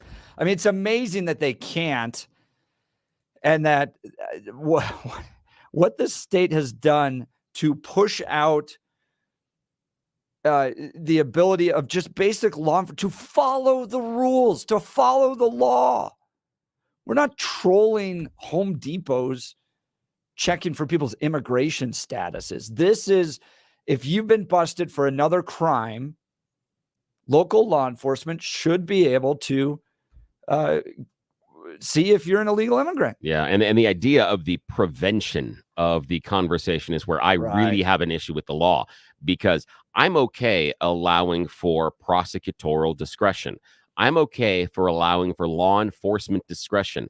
I am depending on the men and women in blue with that badge on their chest to use their experience when encountering any individual in any situation, that you fairly look at this situation and come to a conclusion. Does this person need to be picked up? What is the best course of action? Yep. I'm depending on your experience for that. The idea that a lawmaker would tell you, Mr. Officer, Mrs. Officer, Miss Officer, that you can't make contact because you think this person is possibly here illegally and even can be a threat. Right. I can't believe that. I think we have to be able to let it open for discussion and discretion. We have to allow that. And that's what Holtorf's bill does. So in the Wall Street Journal over the weekend, Lauren Bobert tries to convince new districts she's not all drama. It's written by Elizabeth Findell, who we are going to have. Yep. New neighbors are always hard. How's it going? Oh, my gosh. So Wall Street Journal reporter Elizabeth Findell will be with us at the top of the hour. You're not going to want to miss that. Feel free to give us a call or text. You're listening to The Jeff and Bill Show. News Talk 710 KNUS.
8 a.m. in the big city, the Mile High City. Good morning, everybody. This is the Jeff and Bill Show. It's Wednesday, February 21st. Spring is there. It's so close. I know we still got to get through the snowiest month in Colorado, which is March. You know it's going to sneak up and just like pound you one time. It always happens in March. In Washington, D.C., the daffodils are almost coming up. So hey. I remember that. They got a little bit longer summer. Let's get to Blake Olson. Good morning, Blake. Morning, Jeff. 38 and sunny in Denver. Going to be a gorgeous day again. Expecting highs in the low 60s. The 7-10 5-day forecast is coming up. A United Airlines flight from San Francisco to Boston made a safe emergency landing last night at DIA. One of the wings had to be repaired. 25-year-old Nicholas Jordan, the suspected UCCS shooter who killed 2 people, is being held on $5 million bond. Colorado Representative Richard Holtorf leading the way on a House bill to enforce federal immigration laws here in Colorado. Joined Jeff and Bill last hour, says something needs to be done. The big thing for me is public safety and criminality. We literally have in one report, one person was arrested 8 times for shoplifting and theft, was released under the Progressive Left's catch and release program 8 different times for shoplifting and theft, and was booked and released. And just competed to reoffend without a care, and probably is going to continue to do it again. Holtorf says citizens should be saying enough is enough to the invasion by illegal immigrants into our country and the state. He also says sanctuary city sheriffs won't speak up because they fear for their jobs, of course. Prosecutors say the former FBI informant accused of lying about Hunter Biden admits he got his information from Russians. Alexander Smirnov told the FBI both President Biden and his son received $5 million bribes from Ukraine. Over $1 billion of student loan debt forgiveness is being announced by the Biden administration. Borrowers in the Saving on a Valuable Education or SAVE program who have made at least 10 years of payments will be receiving an email from President Biden today. That amounts to an estimated 153,000 borrowers. A UN resolution calling for an immediate ceasefire in Gaza has been vetoed by the U.S. This comes as the Biden administration is facing increasing pressure from Democrats to rein in Israel's military operation in Gaza as the number of civilian casualties continues to rise. Nikki Haley says she's not dropping out, but former President Donald Trump says she should. The South Carolina primary today. She's here. She's down by 30, 35 points. And everybody knows her. You're not supposed to lose your home state. Shouldn't happen anyway. And she's losing it big. A trial involving the lyrics to the Eagles' Hotel California underway today. A curator and memorabilia dealer accused of selling the handwritten lyrics, even though they knew they were stolen, and they say they are innocent. The case will be decided by a judge. Hey, Blake, I saw this tweet. I wanted to see if you saw this story. Harrison Butker, you know, I despise the Chiefs, right? I'm a big Broncos fan. What a shocker. I saw this, right? Harrison Butker, a devout Catholic player for the Kansas City Chiefs, has provided a jersey to the family of the shooting victim, Lopez Galvin. Remember, she worked for a radio station. Yep. At the Chiefs rally to wear as she is laid to rest. Lopez, a Catholic mother of 2, was wearing his jersey at the rally the day she was shot. That's Harrison Butker's statement reads, "Murder is a sin that cries out to God for vengeance, and I pray that the men involved in this tragedy will be brought to justice. Hearing that she was a fan of my outspokenness for our shared Catholic faith makes us even more personal. While the family is mourning their loss and grappling with their numerous injuries, I will continue to pray for their healing and the repose of Lisa's soul." She's going to be buried in his jersey. Amen. That's Wow. a great story. Wow. And more than likely, you probably don't know this, but he probably did a ton of other things for the family That's that we right. don't even know about. That's So probably great exactly story. right. I agree with you, Jeff, no doubt. 35 in Arvada, 36 in Parker, 38 in Denver. Jeff and Bill continue. Blake Olson, News Talk 710 KNUS.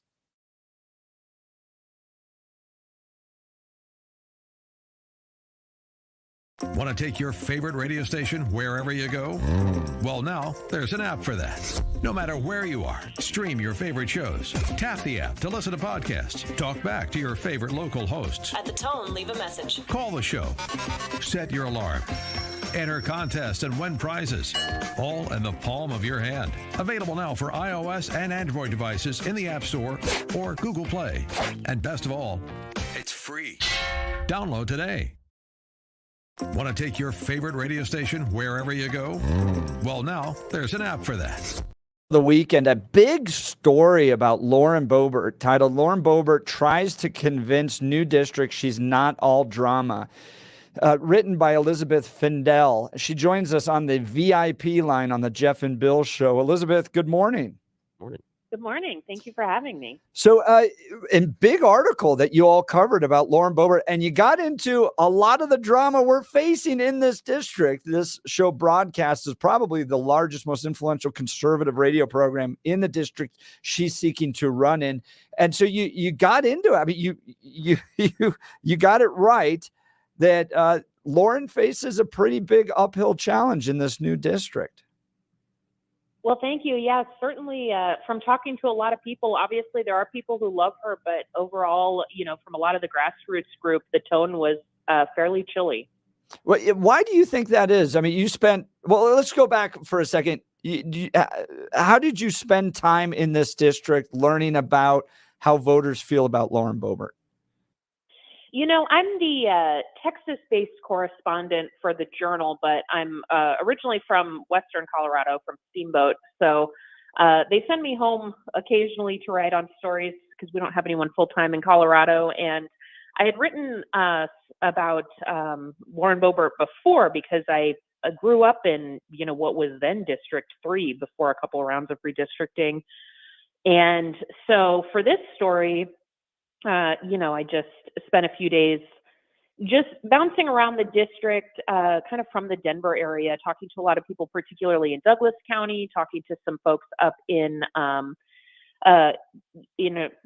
Windsor, where she's living now, and farther east, and following her to a couple of different events. So it was a good way to get a feel on the ground. And in addition to that, I also just cold called some voters, Republican primary voters, to see the thoughts of those people as well. And what did you learn?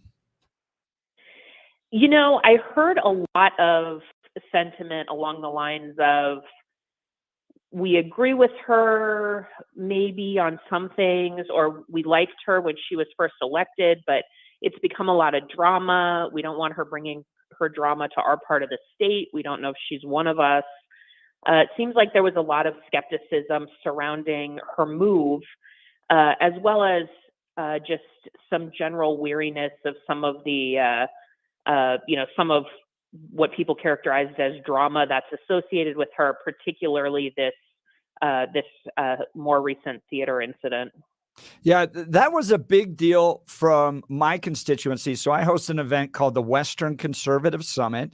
It's one of the largest gatherings of conservatives in the Western United States. For years, Lauren Bobert was the top-rated speaker. I think 2 years in a row, people loved her. They adored her. They found this kind of this mama bear that had pushed back both on a feckless Republican Party under Scott Tipton's leadership of that district, but then, the Beto O'Rourke, you're not going to take my guns away, direct challenge to him. And so they loved that initial side of her.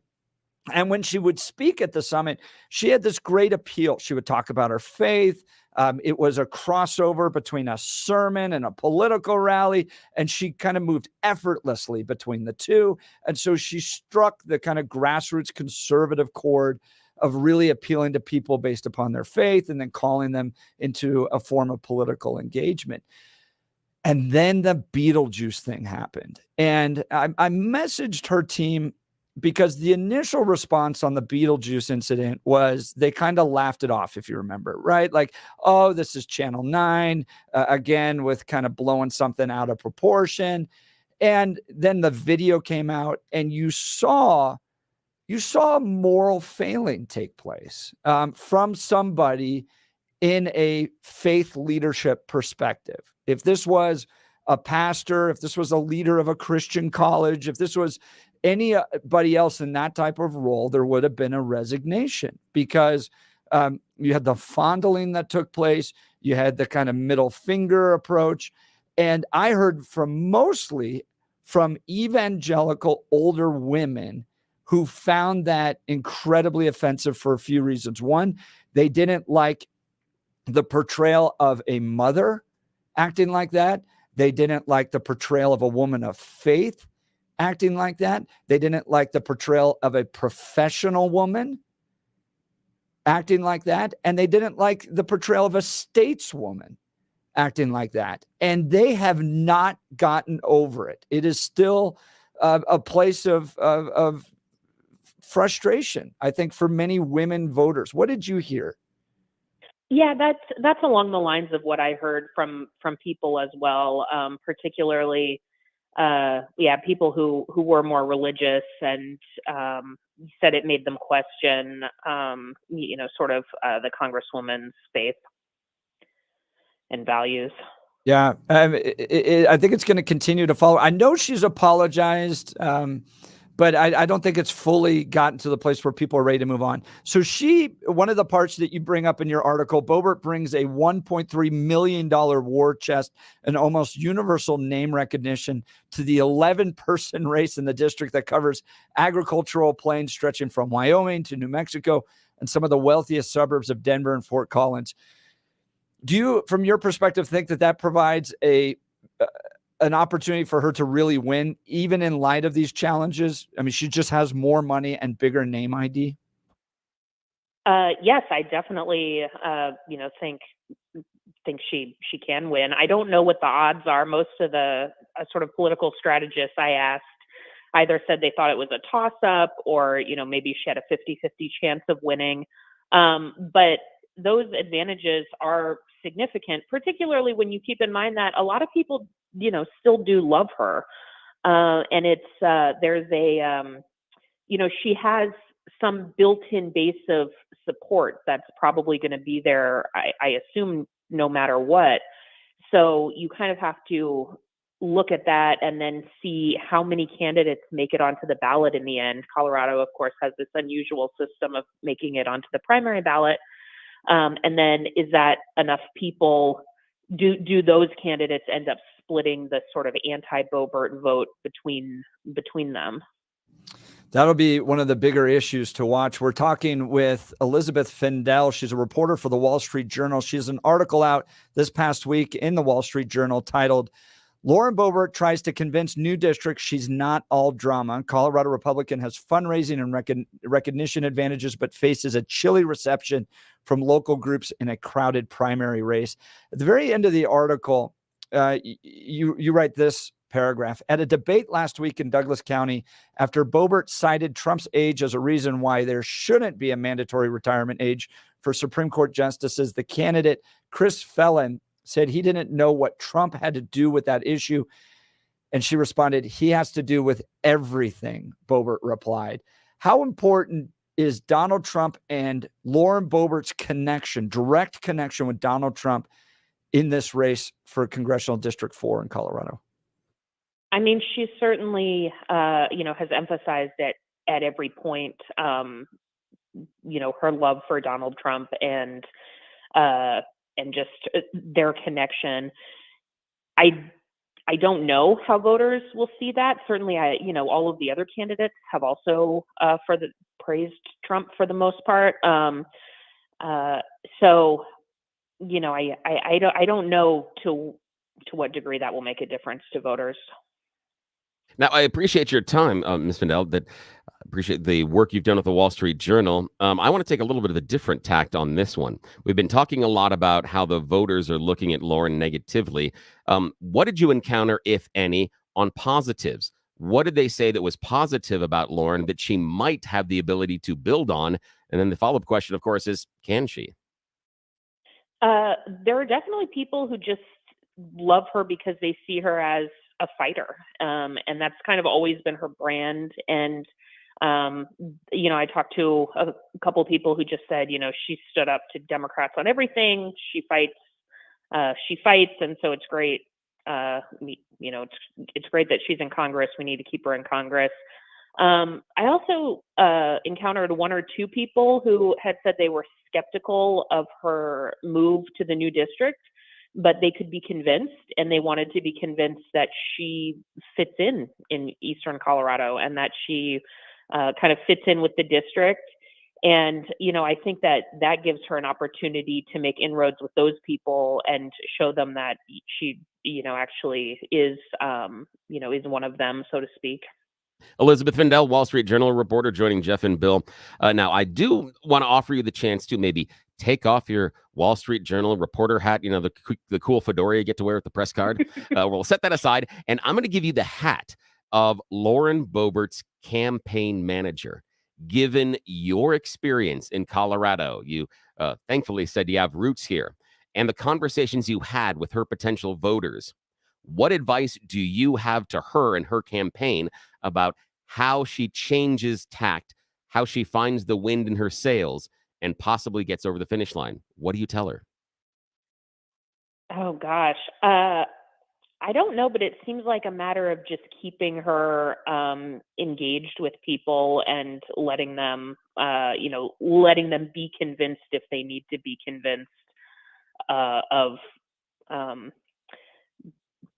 the message she's getting across. What are those hurdles that she's going to have in front of her that are going to prevent that message from resonating, that could be those, maybe just more than a speed bump that could end up with that campaign off in the ditch? I think she has been addressing fairly head on some of her personal things. She's talked pretty openly about her divorce and so forth, which I think, on some level, she probably has to, because it's out in the public realm. But I think when she speaks, sort of personally about things in her life, it gives people an opportunity to ask her about them if they have questions, or to just, sort of recognize that a lot of people have things that are messy on a personal level, things like that. Yeah, connect with them on a personal level. Now, earlier in the conversation, you talked about Donald Trump and Lauren Bobert and how connected they are. Inside of Donald Trump's campaign, many of his supporters are more than willing to overlook his personal foibles. Do you think Lauren Bobert is going to be able to convince the voters in that district and those you talk to overlook the personal foibles and instead understand the jersey she's wearing and what team she's playing for? Or are those personal foibles going to possibly be too much? That's really the big question. One of the biggest questions in this race. I will note one thing that was really interesting to me in reporting this story is that, this is a very safe Republican seat, or it certainly should be a safe Republican seat. It's like a Republican plus 26 district. Most of the political strategists I talked to said that it's, almost impossible for any Republican to not win.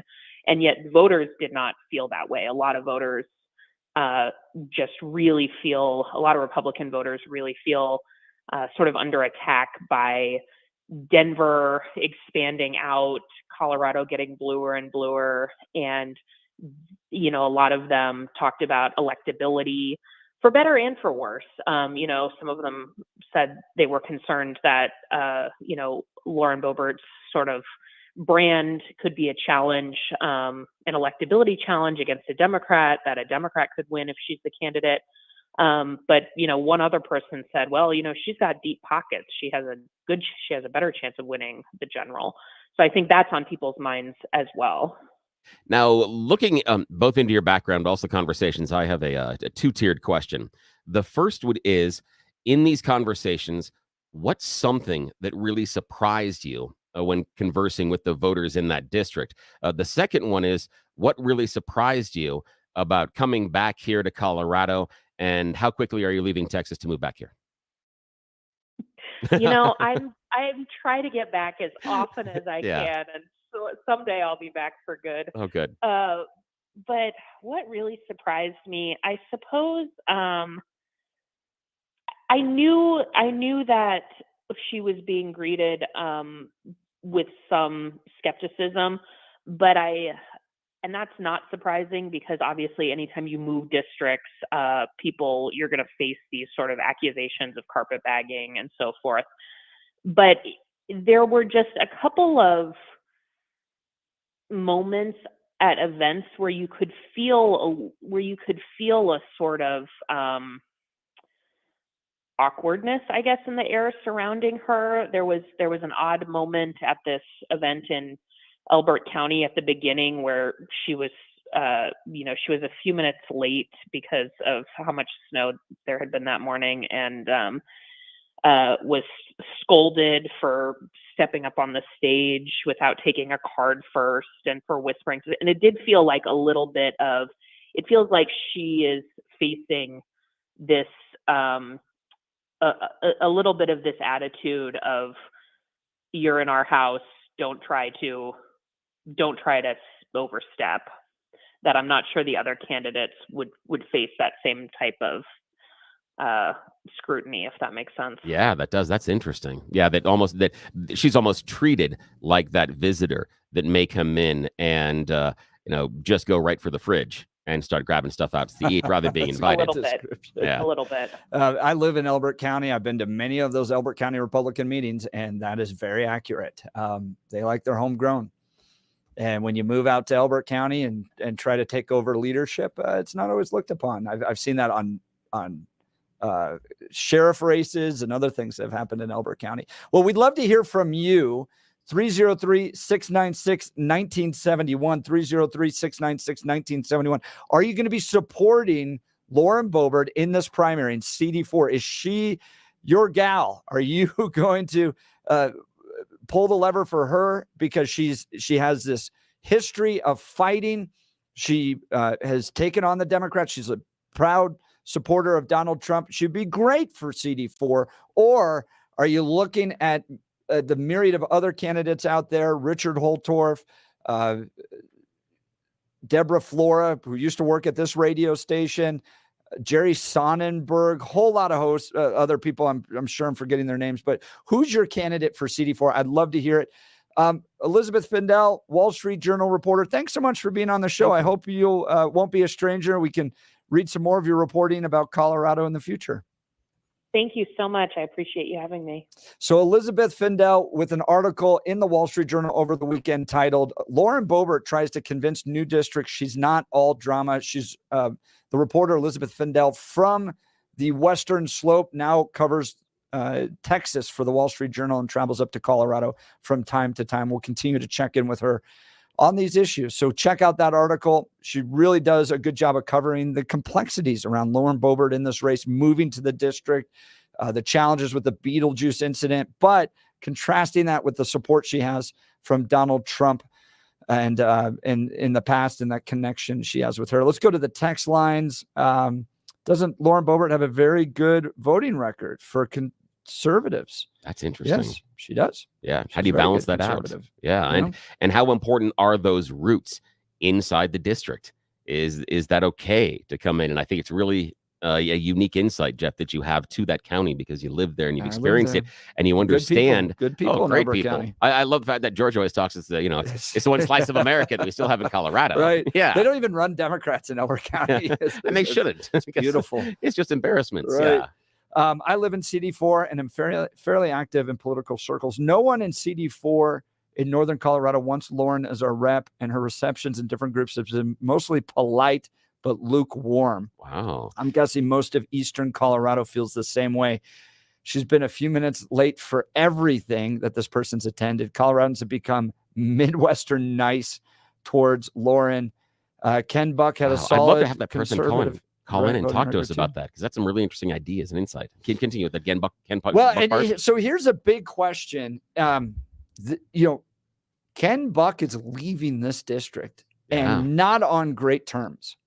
No. But Ken generally had a good voting record.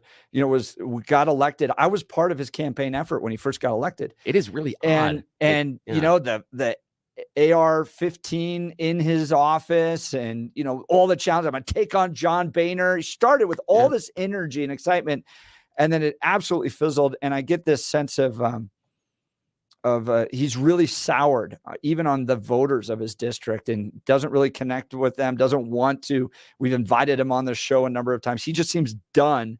So you have that reality coming into CD4 and whether or not Lauren Boebert's the right person to take over for that. Here's the interesting part and I would love to have the conversation with Ken Buck, because as per usual, you and I come to a little bit of a different conclusion on this one, that I see Buck, and we talked about it earlier, the rise of the Tea Party and that Tea Party movement, and he's part of that Tea Party movement. 100%. And what I see, and again, I have nothing to back this up. This is just my own stupid thoughts, which, judge them as they will.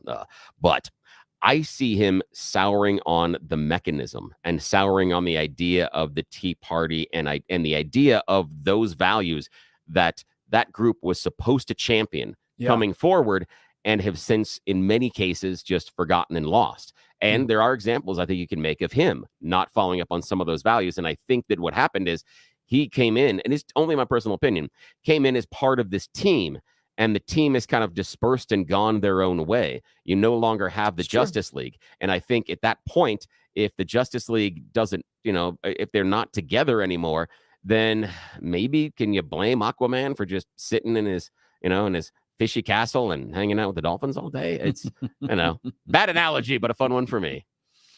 Lauren Bobert definitely has her hands on the pulse of the district.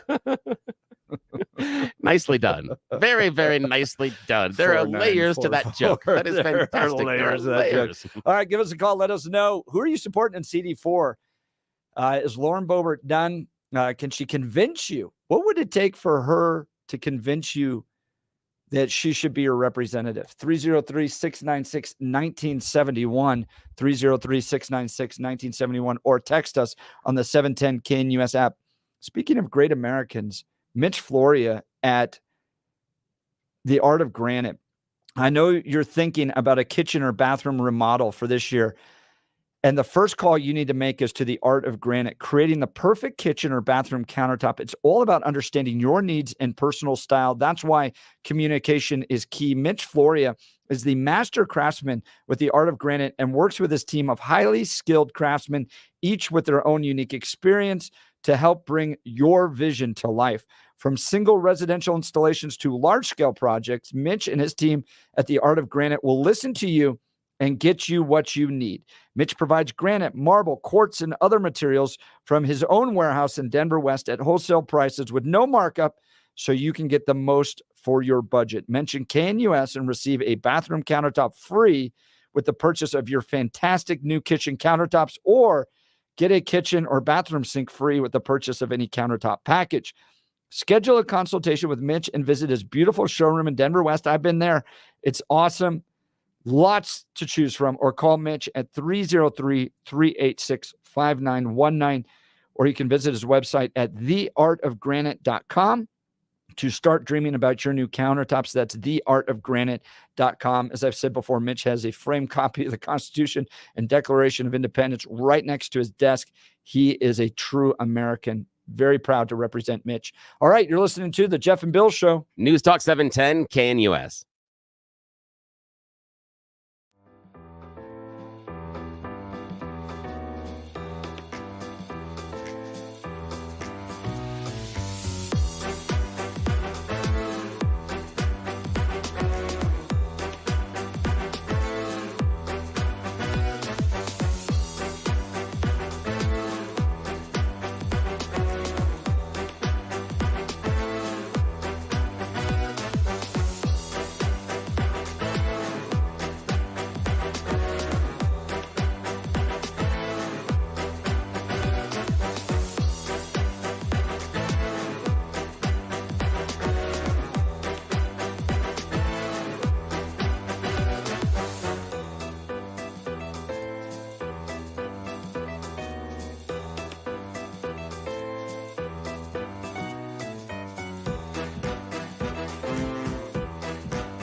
All right, we just hosted Elizabeth Findell of the Wall Street Journal. She's got a big article on Lauren Bobert and the challenges that she faces in the Wall Street Journal. My question to you is, are you supportive of Lauren? I didn't pick this song. I'm not playing party rock on purpose. I just want to let everybody know that the computer generated that, and I went, yeah, it's a good song. They've got it's a great song. Jesus, but it also kind of, when you talk about Lauren Bobert and party rock and everything else, I mean, there's a connection there that I looked at the computer and went, that's almost too good. I can't change that. So when Lauren first came on the scene, I got pretty excited about the potential because Scott Tipton, Western District, we'd invited Scott over the years to attend the Western Conservative Summit. Never really came. He lived down in Cortez. He was comfortable. He'd been in there multiple terms and just kind of showed up and voted the way he did. But you had this real fighter that showed up, right? I'm going to take on Beto O'Rourke and the excitement around her. And I remember thinking, even if she doesn't win the primary, man, I want her to be a part of what the Centennial Institute's doing because I like the fighting mamas right now. They're driving an agenda, whether it's taking on, this kind of trans agenda in the schools, fighting for against these pornographic books in the libraries, fighting for school choice. They're great. We've had Moms for Liberty, for instance, at the Western Conservative Summit. I think they're driving forward on an agenda. And so I remember she goes on Kyle Clark and I think, well, even if she doesn't win against Scott Tipton, I'm going to find a way to continue to work with her at the Western Conservative Summit and the Centennial Institute. And then she wins.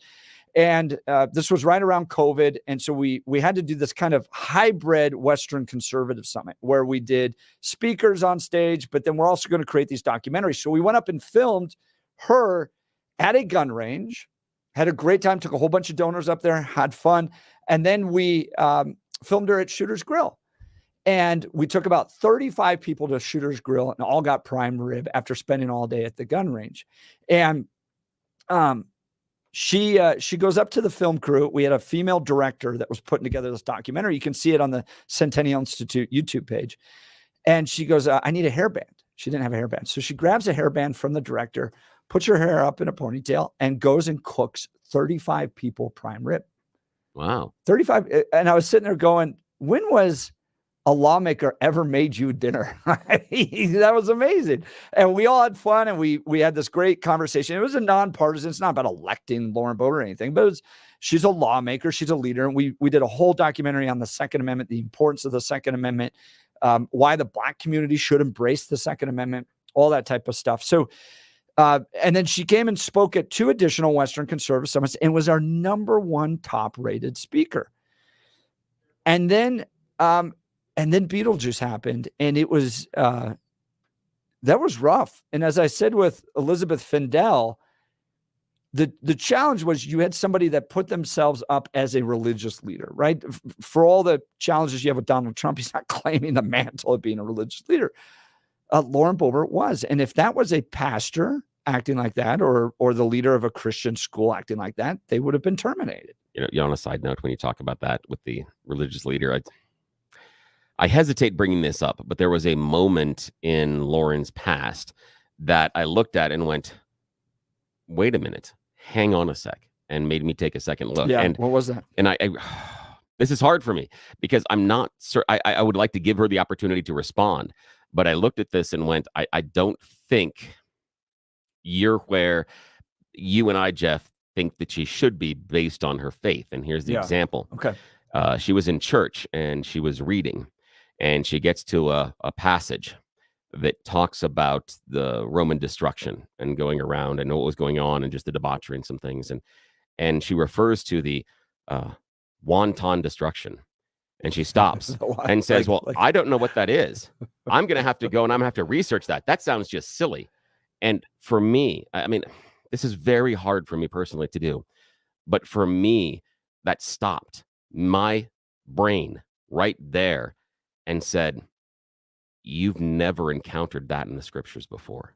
You've never spent time in the thought and the words of Jesus Christ, that you haven't spent time considering this. You've never run across that word before in any of your studies, in any of your work, in any of the time that during your difficulties, that as we are taught as Christians to go back to the word, he will help you.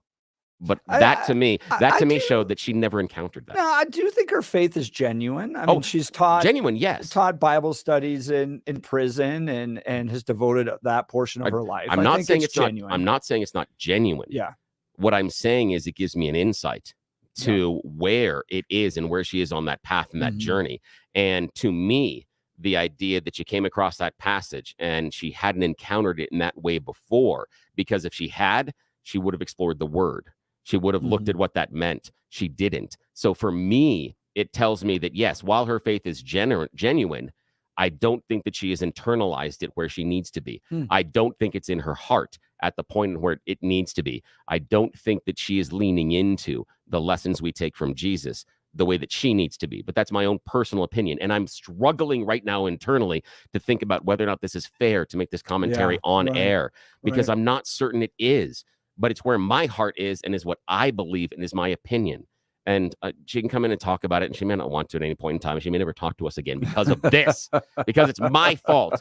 But that's where my heart is, and that's where my soul is. I have real questions about where hers is, and not that she's not faithful, but where she is on that path and that journey. Yeah. Yeah. I'm going through the text messages here. Once someone says, don't you know who I am? They're toast. So that's in reference to the way she treated those people there. I think that there's a personal crisis. That's fair. That, I can't imagine what she's having to do with having to go through with Jason right now. And for it to be so public. Right? That to me is an extra layer that makes it so much harder. Right. And I think she's trying to shield her family from what's really happened. Yeah. I think, who knows what's really going on with, but I think she's been open, but she hasn't been fully open about it. And I think that's because she's trying to protect her children on this. And I think that's fair. And I think that without you and I drawing any conclusions, we can say that there is enough clues on the table that if we were playing a board game, we could come to a conclusion that probably could be supported by the facts, but we're not going to do that at this point. So Lauren, incredible communicator.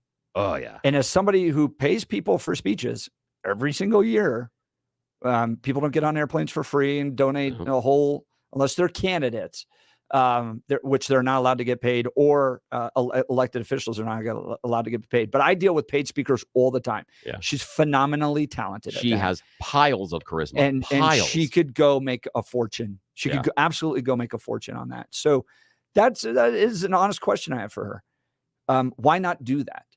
You don't have to be on an airplane 50 weeks a year back to Washington, D.C. when you are primary custody holder of your children in the midst of this. Why not go do that? Is it fair for me to even question this? Because Ken Buck got divorced while in office, and I wasn't wondering and openly questioning, him and Perry and flying back and all that stuff. The only thing I would say on the Ken Buck is that he didn't switch districts involved in it.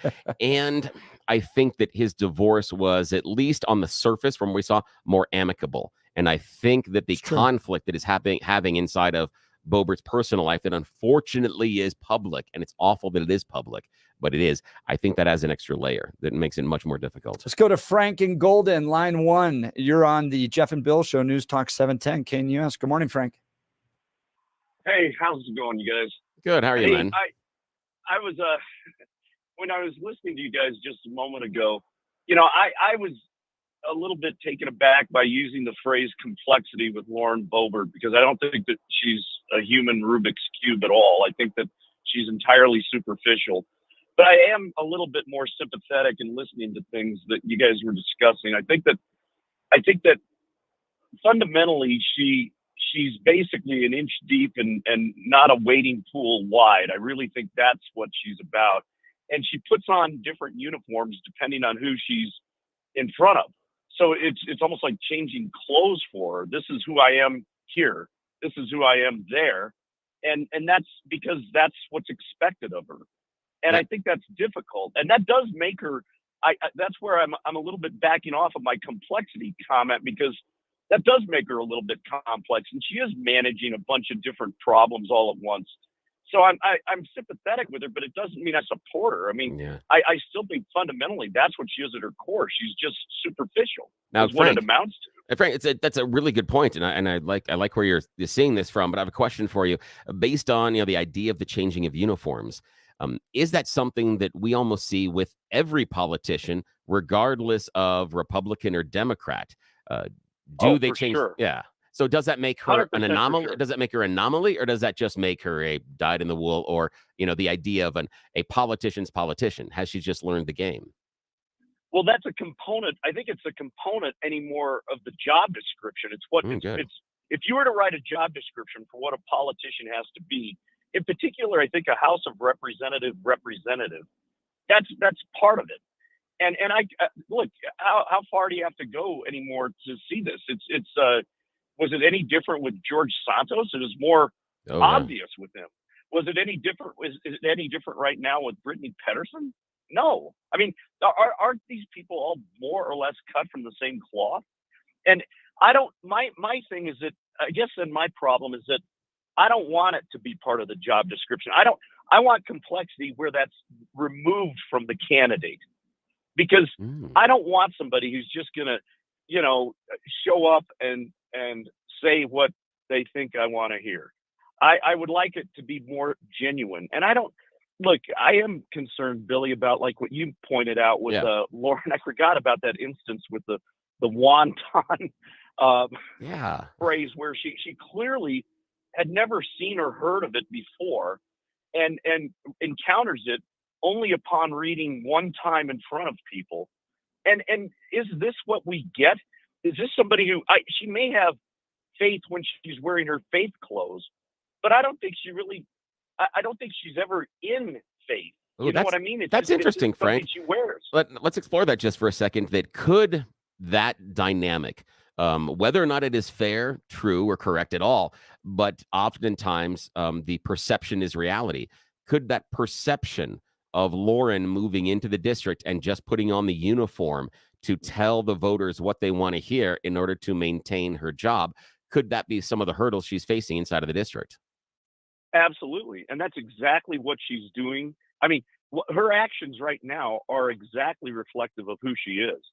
I mean, she just decides, well, I can up and move and without really the other part of this, and Jeff touched on this too, and it's important, is that why would somebody want this job in her situation right now? And is it only, in my opinion, it's only to fulfill whatever's missing in her. It's all about her. It's not about anything else. Because if you step back, if she's able to be, to have any cognitive alignment with who she is, she wouldn't want this job. Frank, and that's exactly who she is. I appreciate the call. That's really interesting. Wow. Made me think, man. I mean, she's not the first lawmaker to go through divorce, and it doesn't seem like we give other lawmakers the same type of kind of heat that Lauren Bobert, but it just does seem a little different. Maybe because there's still young kids at the home, maybe because she is a female, maybe because she is a mother. It's a little different than another guy, but she's a lawmaker. She's a statesman, and maybe this is what she does and what she wants to continue to do. So we can take your calls, 303-696-1971, 303-696-1971, or give us a text. She's facing pushback from activists. This is a text line because there are so many people who want to have power that comes with serving. I used to live in CD4 and was actively involved. We just moved and are now in CD5, which has its own issues. I have about a dozen family members still in CD4, and they think it's great that they can vote for Lauren Bobert. They blame all of her recent misfortunes, bad choices on the Democrats. They believe that she's being set up. They are all in for her and excited to vote for her. There you go. All right. Imagine effortlessly gliding open your cabinets and drawers to reveal neatly arranged shelves that showcase your belongings. With roll-em out shelves, you can easily access your pots, pans, and other essentials, eliminating chaos and increasing speed and functionality in your home. Roll-em out shelves understands that every home storage needs are unique, whether they're dealing with tight corners or expansive cabinets. Your shelves should be custom built to maximize every inch of available space. Joyce and the Brent Tolliver Mom and son dynamic duo leave satisfied customers wherever they go, and their all 5-star reviews confirm this. Here's what some overjoyed customers say. Joyce and Brent listened to our needs, stayed on schedule, and found solution to our specific problems. We are so happy with our kitchen that we're now planning to do our bathroom as well. The quality of the products are excellent. The quality of the labor installation is outstanding. The customer service is unsurpassed. I absolutely recommend Roll 'em Out Shelves. They are very good listeners, and they have great suggestions for cabinetry solutions. We're going to have Joyce and Brent out to the Hunt House here soon, so they're going to be helping install at our home. Begin the affordable transformation in your home for less than $1,000 when Roll 'em Out Shelves efficiently organizes your space with sturdy Baltic birch shelves built right here in Colorado and guaranteed for life. Call for your free in-home estimate today, 303-475-9601 or rollemoutshelves.com. Tell them Jeff sent you, rollemoutshelves.com. All right, Melissa, we'll get to you in just a second. You're listening to the Jeff and Bill Show. News Talk 710, KNUS. At this hour in Brussels, I'm Alex Cadier. Here are the top stories we're following. American Airlines is raising bag fees and changing how customers earn frequent flyer points. In New York, Haley Bianco reports. American Airlines is raising bag fees and pushing customers to buy tickets directly from the airline if they want to earn frequent flyer points. American said Tuesday that checking a bag on domestic flights will go up from $30 now to $35 online, and it'll be $40 to purchase at the airport. The fee for a second checked bag will rise from $40 to $45 both online and at the airport. American Airlines also says that if customers want to earn frequent flyer points, they will have to buy tickets directly from the airline or partner airlines or approved travel sites. Ukraine has criticized Polish farmers after they dumped tons of Ukrainian grain in protests against cheap imports and new environmental rules.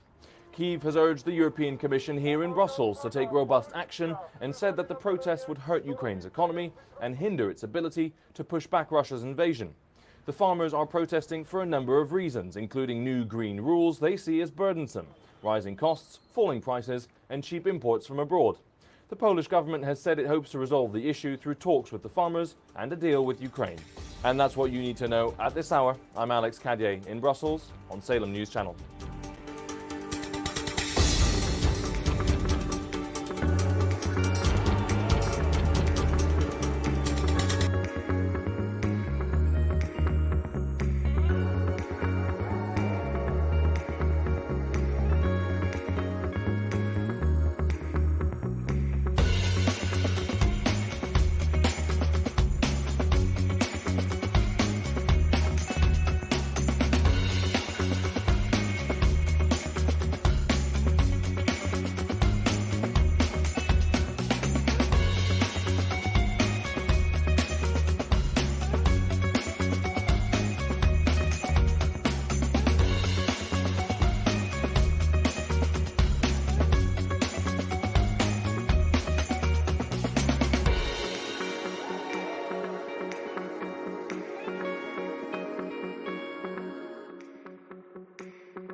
All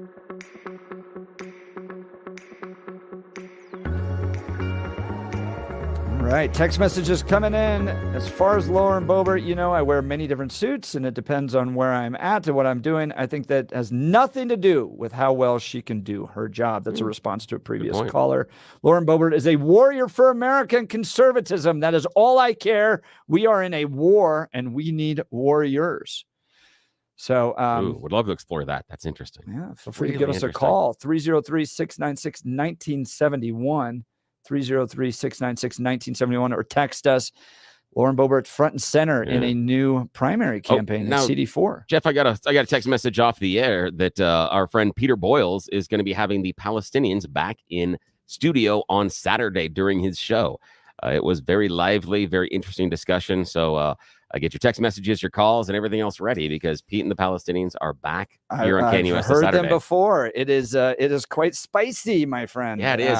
But it's also a tact, and it's also someone that we're not hearing from. We're not hearing from that side many times, and we at least owe it to them to listen. That's right. My take on it: we get to a ceasefire when Hamas is gone.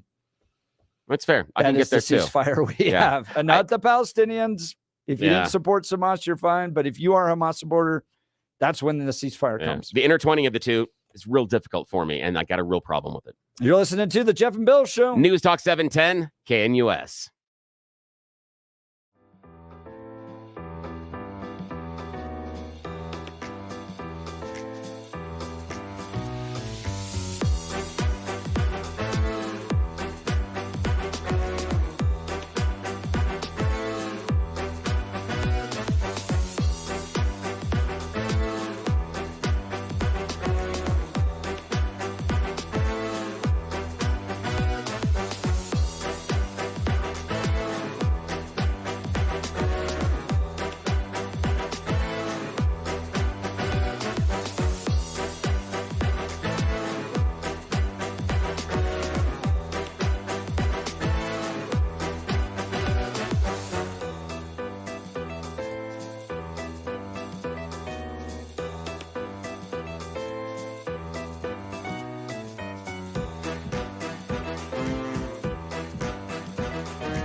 .710 KNUS, the tip of the spear for the rationality movement in the state of Colorado. It's not just conservatives.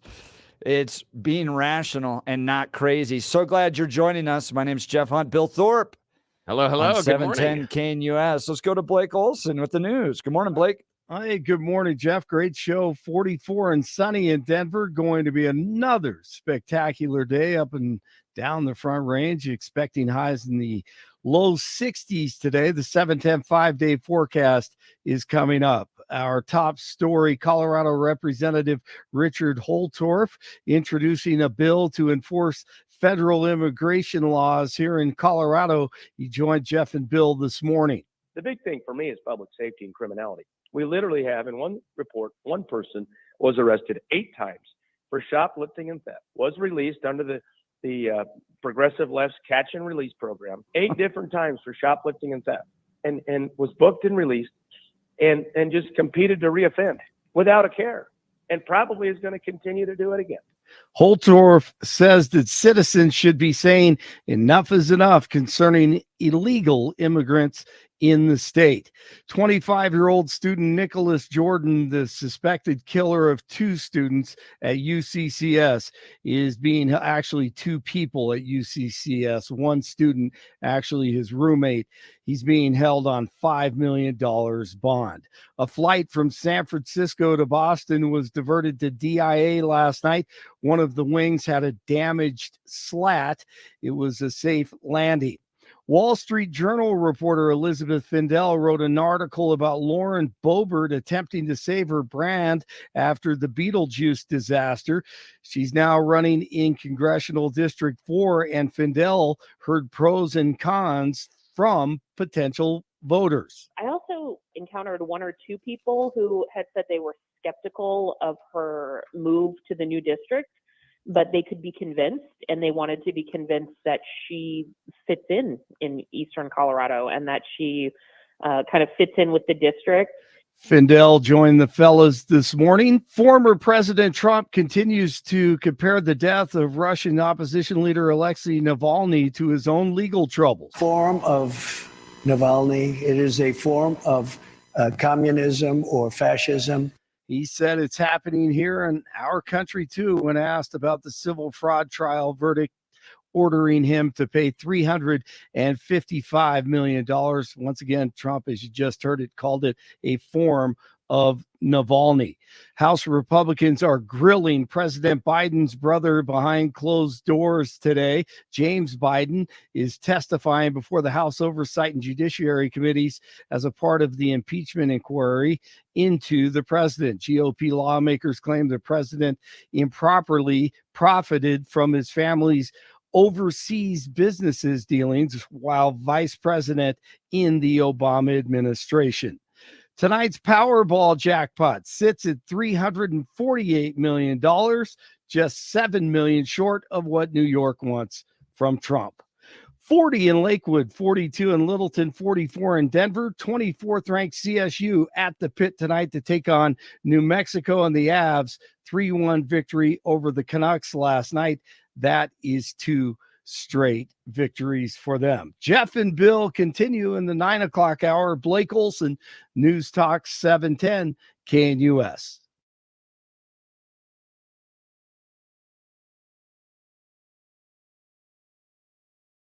Want to take your favorite radio station wherever you go? Well, now there's an app for that. No matter where you are, stream your favorite shows. Tap the app to listen to podcasts. Talk back to your favorite local hosts. At the tone, leave a message. Call the show. Set your alarm. Enter contests and win prizes. All in the palm of your hand. Available now for iOS and Android devices in the App Store or Google Play. And best of all, it's free. Download today. As Blake mentioned, we are talking Lauren Bobert, big piece in the Wall Street Journal by Elizabeth Findell as to whether or not Lauren Bobert can connect with her new constituents. She's moved from Congressional District 3 to Congressional District 4. And how are people feeling about it? Let's go to the lines. Melissa in Denver, you're on the Jeff and Bill Show, News Talk 710 KNUS. Good morning. Good morning. Yeah, I just wanted to say a couple things in defense of Lauren, and I haven't been listening for more than like 20 minutes, so I hope I don't repeat anything. But just it's okay, in we don't blame defense you. of the last guy, her moving. Well, she lost her restaurant, and I'd be willing to bet that it's partly because of her politics. Yeah. She's raised 4 kids while working and owning that restaurant. And if it wasn't talked about earlier, do you guys remember why, or do you know why she has a carry permit at her restaurant and why you can get your carry permit there? Yeah, it was the encounter outside the restaurant. There was someone that, one of her employees was killed. Yeah. Yes. And I just want to, I definitely think she's more qualified than John Hickenlooper. He didn't even have any kids until after he got into office. Nice and shot. He can't relate to anybody because I worked for him. So he is a big dork. But anyway, well done. High five on that shot, Melissa. That was nice. Nicely That was done. good, now, Melissa. Melissa, what do you think is the main headwind that Lauren is facing in that new district? You make a great case for her. Why is she facing so much pushback from the rank and file Republicans? Because she went against a lot of people. I mean, that's why I think she's so tough. She stood up against a lot of Republicans many times in the past. So I think some of them maybe don't like her because of that. But maybe, she's new. Maybe she can find her way and it'll come out in the end, like some of the other guys, like Ted Cruz, he rubs people the wrong way, but he's good. Good point. Melissa, thanks for the call. I really appreciate it. Melissa's line's open 303-696-1971. Hey, I got to tell you about my friends at the law offices of Dan Caplis. Dan is believed to be the only lawyer in Colorado history to win 5 straight multi-million-dollar jury verdicts in motor vehicle crash cases. Dan suggests that you should choose a lawyer who shares your values because who you choose to represent you in an injury case says a lot about you to everyone involved in the case. Dan Caplis is the son of a police officer. Dan is also a former seminarian like myself. We have very similar values. If I was ever in trouble, Dan would be the first one I call. Dan has dedicated the last 40 years of his life to helping people who are hurt in serious motor vehicle crash cases. Dan Caplis Law is the official law firm partner of the Denver Nuggets and the Colorado Avalanche. Dan Caplis Law is a serious firm for serious cases. Dan accepts righteous injury cases on a percentage fee basis so that he can represent good people from all walks of life without regard to ability to pay. If you need Dan's help, call 303-770-5551. That's 303-770-5551, or hit dancaplisLaw.com. That's Dan, CAPLIS law.com. I'm going to pivot a little bit here. Bill, what is going on with all the weird funeral home issues? That is bizarre. I mean, and not just here, but across the country.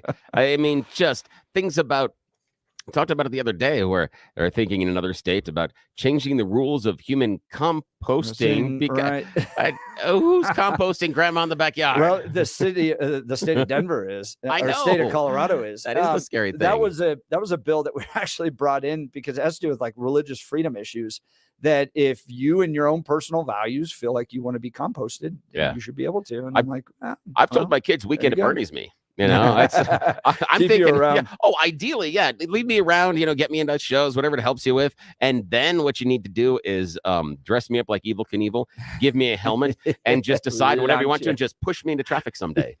That way I go out on the news. Again, I'm already gone, so it doesn't matter. It's okay, that's probably bad. But yeah, it seems that, okay, we can agree, I believe, that it takes how do we put it kindly? A unique person to decide that their job is going to be working with the dead people.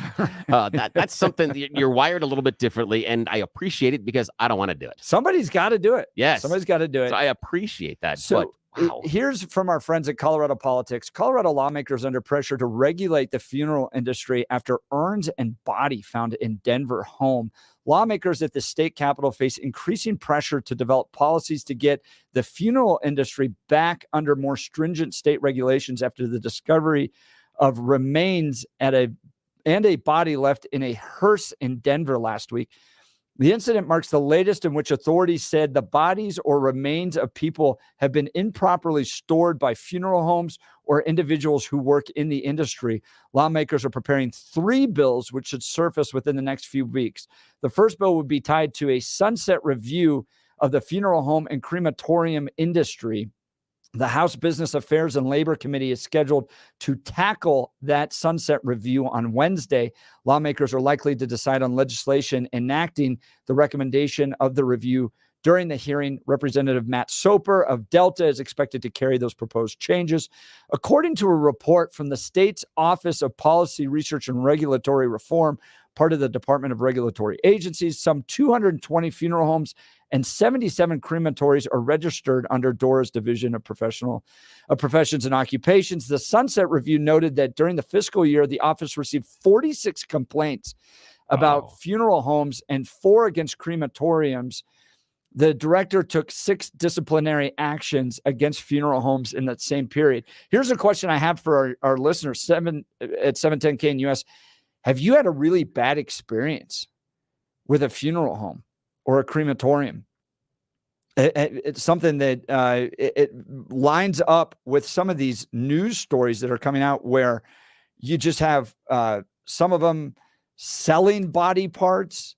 In 2018, a funeral home in Montrose was shuttered and its owners were sent to prison for selling body parts. Late last year, 189 bodies were found improperly stored at a funeral home in Penrose. I bet that smelled great. I mean, yeah, why? Yeah, Why deal with that? Yeah, and I also want to know from the listener, have you made funeral arrangements and plans? You do have the ability to walk into a funeral home today, regardless of your age, and put money down on your future funeral. The idea being that then your family doesn't have to deal with it in the future, and you're getting a discount now because the time value of money. Even if you wait 12 months, the price is going to go up because that's how the world functions. So if you have, I would love to know if you've made that decision, and if so, why? What made you feel that you could trust that funeral home versus all the rest, given what Jeff just said? And then one in Littleton as well, the improper maintenance of body parts and all that. It seems like this is an issue. Now, I'm generally a limited government type of guy, right? I'm like, I don't want government regulations. But when you have, it seems like funeral home after funeral home, at least 3 in the state of Colorado, that are either selling body parts, mixing in cement and giving it to people and saying they're ashes, or just improperly disposing of bodies, just like 200 bodies. Bro, that is so weird. I'm kind of like, yeah, all right, government, I'm ready for you to kind of step in and deal with some stuff here. Line's starting to fill up. 303-696-1971. 303-696-1971. Let's go to Jim. Jim, you're on the Jeff and Bill Show, News Talk 710 KNUS. Hey, good morning. I wanted to talk about the funeral home issues that have only just begun. If you got to consider I thought it was 10,000, but I read somewhere that it's 11,000 people turning 65 years old a day in this nation. Wow. And the effects it is going to have on our society. Need to open and more yeah, Thank you. You're going to run out of gravestone space. You're going to run out of grave space. The kilns are going to be working overtime, and they've been shutting them down for years. And the ironic thing is, I've spent time in a local retirement home, old folks home. It's a Jewish old folks home, and it's just ironic that the management has brought in immigrants from Africa to service the Jewish people, give them their life-saving medicines, change their diapers, and they certainly, to me, appear to be African Muslims. And it's just insane what our country has turned into. Jim, what have you decided to do with your end of life? What's going to happen to Jim's body at the end of your life, if you don't mind sharing? Well, probably just cremated, and I'm going to make my kid climb Pike's Peak and drop me off at the top secretly. That's cool. Hey, I like that. That's cool. That is cool. I wonder how many ashes are at the tops of mountains in Colorado. I bet there's quite a few, honestly. Oh, yeah. That's not a bad one. I've often said, so I was a river guide for 5 summers in Buena Vista. Wow. So my happiest place is on the Arkansas River. Wow. And So- you can just, I would prefer to be cremated and then dumped there, but you could just toss me in there too. Now, But I'm so- not sure that would Maybe- work out so well. Now, here, Maybe we could. Jim, now this is the thing is we just heard that Jeff talked about the idea that, he wants to be returned to the water and the river, and just between you and me, okay, he can't hear us right now. He can't. I've turned off his microphone and his earphones. What do you think the chances are that Jeff's kids just do the goldfish thing and put them in the toilet and flush it just because they go, hey, water's water?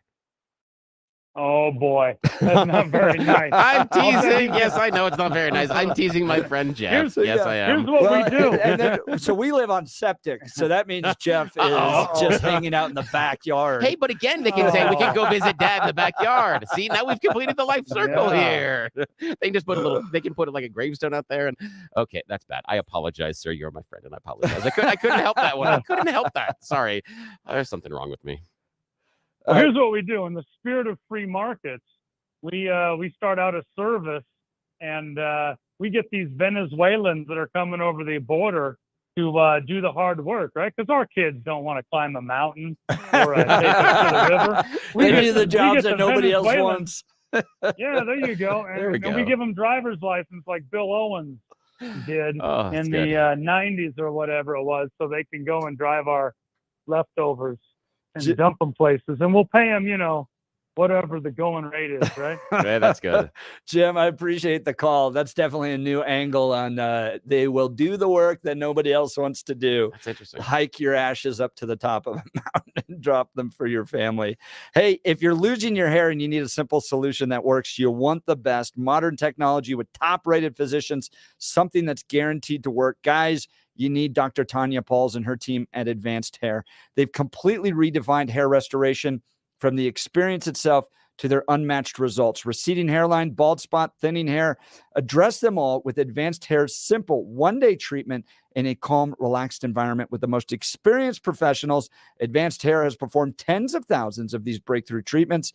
And get this, your own natural hair begins to regrow the very next day. No one in Denver can offer anything like the advanced FUE found at Advanced Hair, and I highly recommend their team. It starts with your free consultation. Call 720-459-HAIR.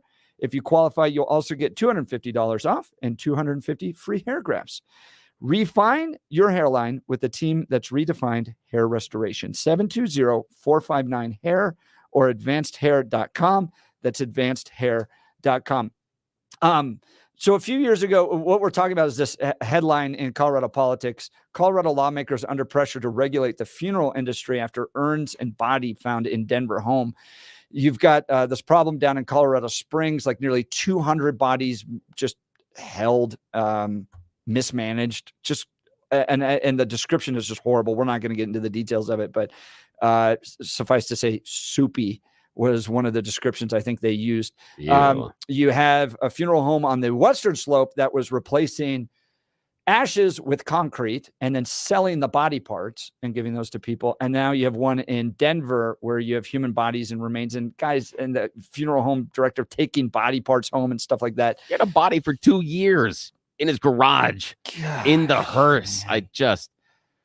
So a few questions here. Are you glad that they're stepping up? And, I know we're conservatives on this radio station. We generally don't like government regulation and intervention, but come on, people, there's at least a level at which you need to step in and regulate. You can just let funeral home directors apparently regulate themselves because they like to keep body parts. What are you planning to do at your end of life? And then this new thing that Colorado's gotten into with regards to decomposition. You can basically become food for your trees in the backyard. Yeah, put grandma in the backyard. Would you and grow consider? tomatoes. Would you consider doing that? Ooh, here's the problem. For me, Here's the problem. For me and you and I, it's a different decision. You have land and space. Yeah. I have an urban suburban backyard. The whole storage and the idea of just putting the body in the back. I can't get there. I can't get there. Now, in your case, I think there could be some idea that, because you have the land, you have could the have space. a little family plot. Yeah, exactly. I can see that because it's not like a family ranch that's been in the generations. We'll see, that's probably it sell too. it and move on somewhere else. I've got my wife has a family cabin that's been It was built by her grandfather up in Rye. And there are some gravestones there for family members. And that's land that Those belongs are cool. there. I like that. When you go up into the mountains and you see those from like the 1800s and stuff. Yeah, I like that. But if I go over to the backyard barbecue to my neighbor's house, and we have one every year, and he's got 1 or 2 gravestones in the backyard, we're not friends. We are not friends anymore. that relationship ends right then and there. Yeah. So that's the problem I have with it, is the whole urban aspect of it. I think, oh no, I think that I don't want my neighbors having dead bodies in their backyard composting. While I appreciate the greenery, there are better ways to do it. And then you take the compost and, grow into a tree. I Ashes know. to ashes, dust to dust. That is kind of cool, though. The idea that they, where they put your body there and they plant a tree over the top of it. I think that's a wonderful idea, that somehow you're food for the tree, because then you have something that the kids come to and they can, and there is, but then when the tree dies, sorry. So my grandfather, World War II vet, is over at Fort Logan, and that is cool, right? To be able to go over there and visit that all the time, and then to set that legacy for the next generations. Like, we're a family that serves in the military, and there's a lot of honor to that. That's neat. Have you ever had a bad experience with one of these funeral homes or a similar funeral home in Colorado? Feel free to give us a call, 303-696-1971. 303-696-1971, or text us on the 710 KNUS app. Hey, we all want a kinder, gentler way to experience wellness and to overcome pain. I'm thriving and fighting back my workout soreness with UltraCur. UltraCur is a patented non-prescription natural capsule that works fast. Surveys show that 50% of people using UltraCur find relief within 48 hours, and half of those within 2 hours. Experience UltraCur for free. Go to any Denver Metro natural grocers and ask for the health coach or the vitamin manager for your free 3-day trial of UltraCur. UltraCur is fueled by patented technology to give you the true edge to support your peak wellness, energy, and active lifestyle. If you've tried everything without much success, even other natural curcumin products, you owe it to yourself to try UltraCur today. UltraCur gives you unique control over your daily wellness. It's gentle on your stomach, and it's a natural antioxidant. Get curious, Denver. Head to Natural Grocers. Grab your free 3-day UltraCur trial. No strings attached. I work out a bunch every day. I'm an ultra runner, and I rely upon UltraCur. It really does work. Wondering about the research? Get the lowdown at getultranow.com. That's getultranow.com. All right, we'll get to Louis in just a second. You're listening to the Jeff and Bill Show. News Talk 710 KNUS.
Good morning. Colorado politics reporting. Colorado lawmakers are under pressure to regulate the funeral industry after Ern's body found in Denver home. And it's not just Denver, it's what's happening in Colorado Springs. It's what's happening on the western slope. We've asked you to give us some insight. Have you had some shocking experiences working with funeral homes here in Colorado? Yeah, we've discussed this, that maybe, just maybe, funeral home director is not a work-from-home job. Just an idea, people. Or at least don't take the work home with you. Let's go to Louis, line 1, Littleton. You're on the Jeff and Bill Show, News Talk 710 KNUS. Good morning, Louis. Morning, how are you? Hey, doing well. Well, I'm not working in a funeral home. Yeah. How about you? Yeah, just a dead job anyway. Nicely done. And I was just wondering if you could do a DNA test on ashes to see if they're real, and if so, maybe it's a good little business to start. But my other thing is, how about pets? I mean, no pet gets buried, so they usually get cremated, and I'm sure it happens with veterinarians too. I mean, so it's probably spread out all over with pets. Now Louis, it is interesting that you say that about the pets. I had someone in my past that worked briefly in that industry. They were an assistant, and they basically said that the ashes you're getting back, while they are pet ashes, it's just a giant bucket.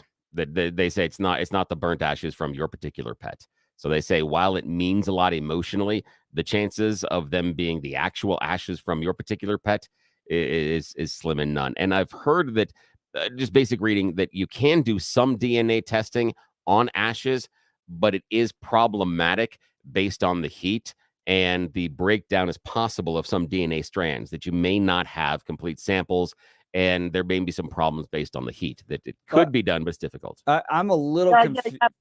Probably tell if it's cement or not, or cigarette Oh, yeah. ash. Yeah, absolutely. And I think that's how they got them on the absolutely. western Yeah. slope. But I'm confused because my dogs always went away to a faraway farm to live their lives. Oh, you is there sweet summer something else child. that happened? You sweet summer child. By the way, yesterday our Yeah, dog yeah. turned 16. No. It's 112. Wow. So 16 years old. So you're teaching him how to drive. That's right. She is deaf and blind and gets confused, and we kind of sometimes find her in corners. But My wife does the same we'll thing make with me. We'll make sure that we get her a driver's license. So I wanted my ash to be put in an hourglass, and then when you're cooking, you could turn it upside down, whatever.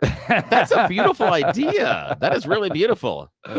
Louis, thanks for the call. Louis from Littleton. Louis' line's open 303-696-1971. Colorado politics reporting. Colorado lawmakers are under pressure to regulate the funeral industry after all these problems down in Colorado Springs, here in Denver.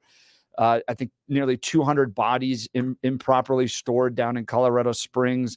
On the western slope, bodies being mixed with cement and given to loved ones, so that the true ashes are not there. Let's go to Nick, line 2. You're on the Jeff and Bill Show, News Talk 710 KNUS. What's up, Nick? Thanks for taking my call. And all this controversy surrounding funeral homes is just a sad commentary that most people act morally correctly, but unfortunately it's that last 5% that'll make a buck doing anything. Yeah. And it's just sad, but that's just the way it is.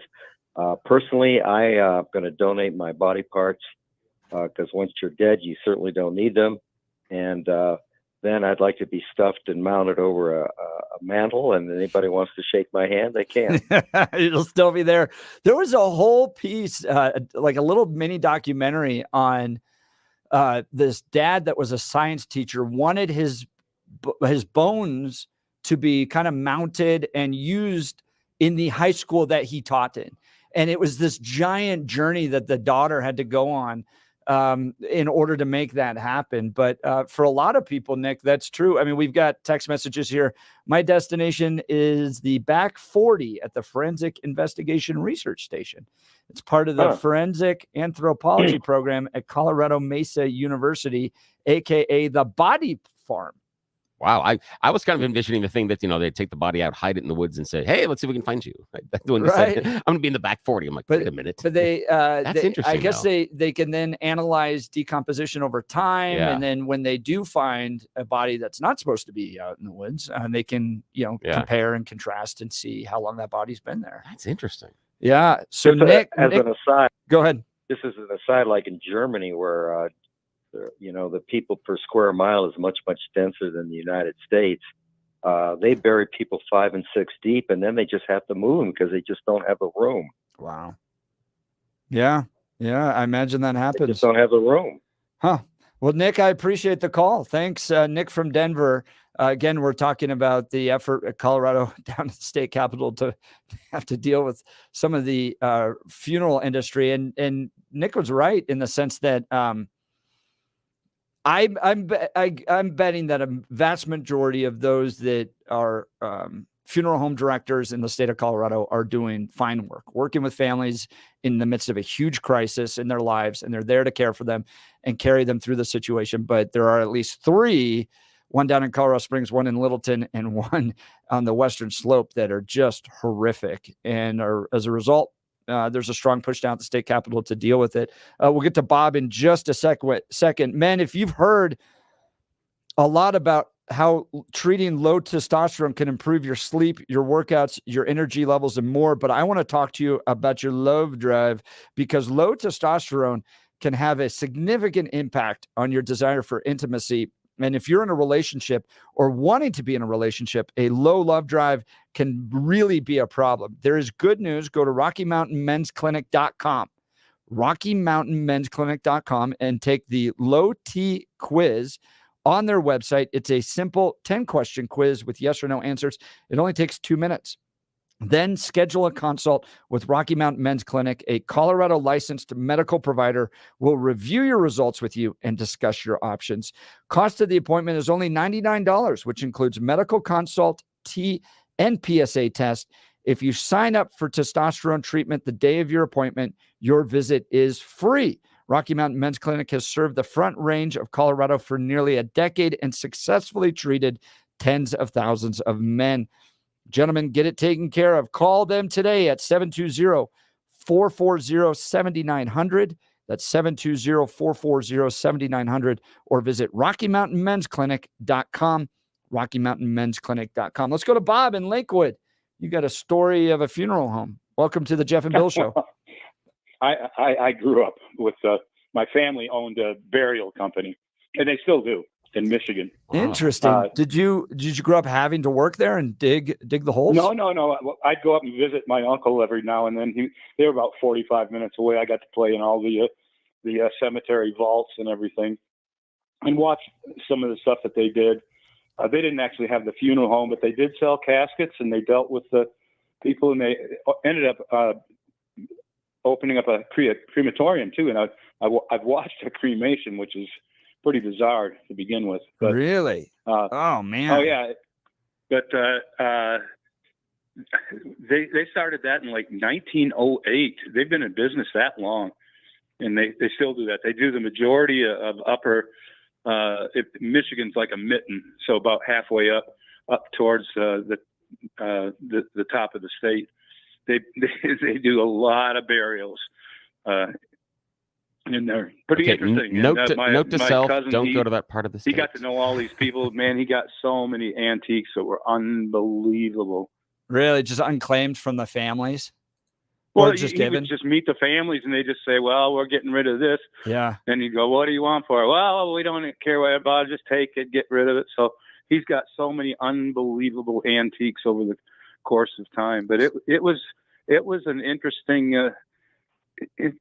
thing. So, You know, Bob, and I got a question for you. In seeing all that, visiting those crypts and kind of do you believe in ghosts? Well, you know, I don't know. I don't know about that. I don't think so. I really don't. I think when you're gone, no spooky experiences when you were up there visiting your uncle. I didn't have any. I'm sure that they did, but I didn't have any. I was just this kid, and when I was young, go up there and I'd jump inside the cemetery vaults and play inside of there, and then and play inside in the caskets that were around. It was, you know, but it was just kind of a normal everyday thing. Oh no, it's just it's Vogelsonger Vault Company, still in business. There you go. That is a neat story. I appreciate you sharing that story. Thanks. We're talking about Colorado lawmakers under pressure to regulate the funeral industry after urns and body found in Denver home. Have you had any bizarre experiences with funeral homes in the state of Colorado? Is this good that they're stepping up this regulation. Generally, I'm a conservative. I don't like government regulations, but after reading these horror stories down in Colorado Springs, there's a trial on there now, Western Slope, and in Littleton as well. We might need to step it up as a state and deal better with it. Let's see. Text messages coming in. If the government starts regulating the funeral industry, prices are going to skyrocket. That's a good point. And I keep looking at the rules that we need to make for funeral homes seem to be fairly self-evident. First one would be don't take the bodies home. Second one would be don't do any weird stuff with the bodies. The third one would be return the bodies to the person if you're cremating them that they belong to. How is this difficult? How did we mess this up this bad that we actually have to make more rules to have people not do stupid stuff with the dead people? I know. Oh, and then we asked too, what are you planning to do with your body at the end of your life? Lisa A., I have paid for everything through the Neptune Society. Yeah, What I is the texted- Neptune Society? I don't know either, and I did a little bit of a research, but it seems to be a group that, regardless of when you or where and how you pass away, they will transport the body back home. So the idea is, whatever you are, even if it's cross country, around the world, etc. And we haven't talked about this. I had kind of a not funeral, but a medical issue in my family recently. My cousin and her husband are architects, and the husband is working in Antarctica on an architectural project at this point. He slips a disc in his back. No hospital, no doctor there in Antarctica. They had to fly him to Chile to do the back surgery.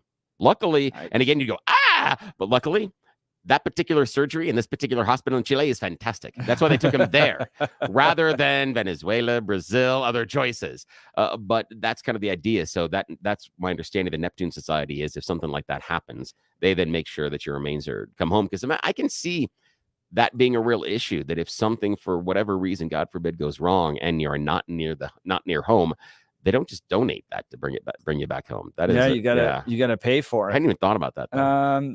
If I die anywhere in the world, my niece only has to call them. I'll be buried with my husband in the Black Hills National Cemetery. And what if it's for me? What a nice thing to do for the family, because so it's taken care of. Yeah, that anybody that's gone through this, that has lost someone important in your life, understands that at that time of grief, having to make those decisions and go through it is so hard. My grandfather, towards the end of his life, had written the whole obituary.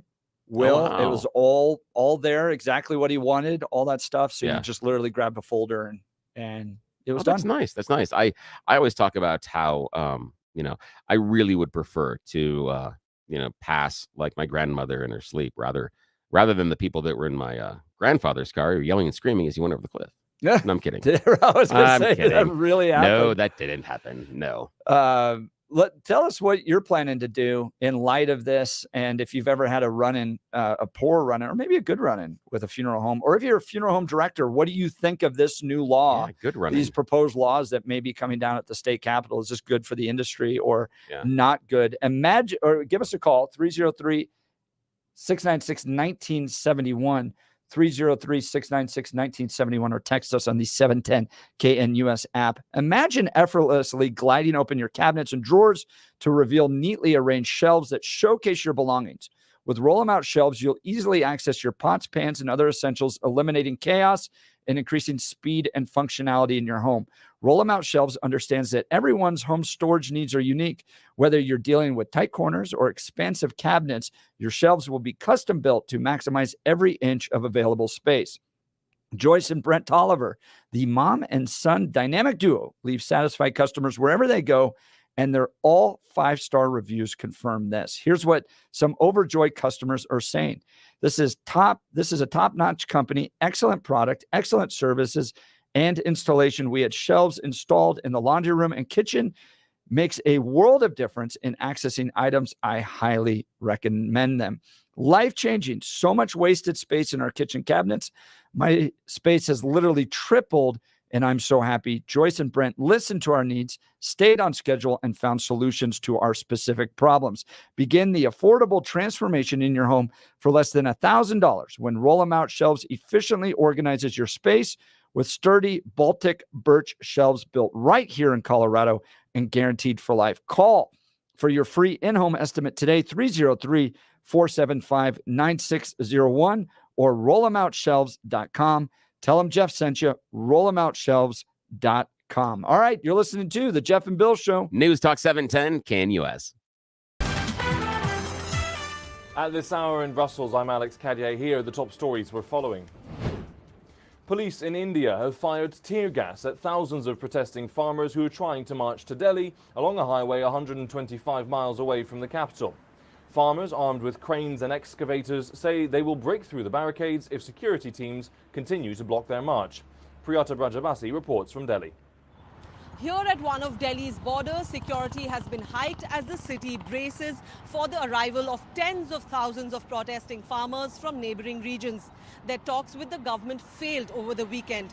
They want the government to bring in a law that will guarantee income support for all their farm produce at state-run agricultural markets. The government says that's not possible, at least not now, just a few months ahead of the elections. But the farmers say they are adamant and they're willing to stay on the streets for as long as it takes till all of their demands are met. New York's Attorney General says she is prepared to seize Donald Trump's assets if he can't pay his fines. A judge last week ordered the former president to pay $355 million after ruling he committed fraud by overstating his net worth to lenders. The Attorney General says if Trump doesn't have the funds to pay, the state will seize his assets, including skyscrapers. And that's what you need to know at this hour. I'm Alex Cadier in Brussels on Salem News Channel.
It's been a really fun show today on the Jeff and Bill Show. We covered everything from Christian nationalism at the top of the hour. Richard Holtorf joined us in the 7 o'clock hour to discuss a bill he's going to run that shockingly allows local police officers to work with federal immigration agents.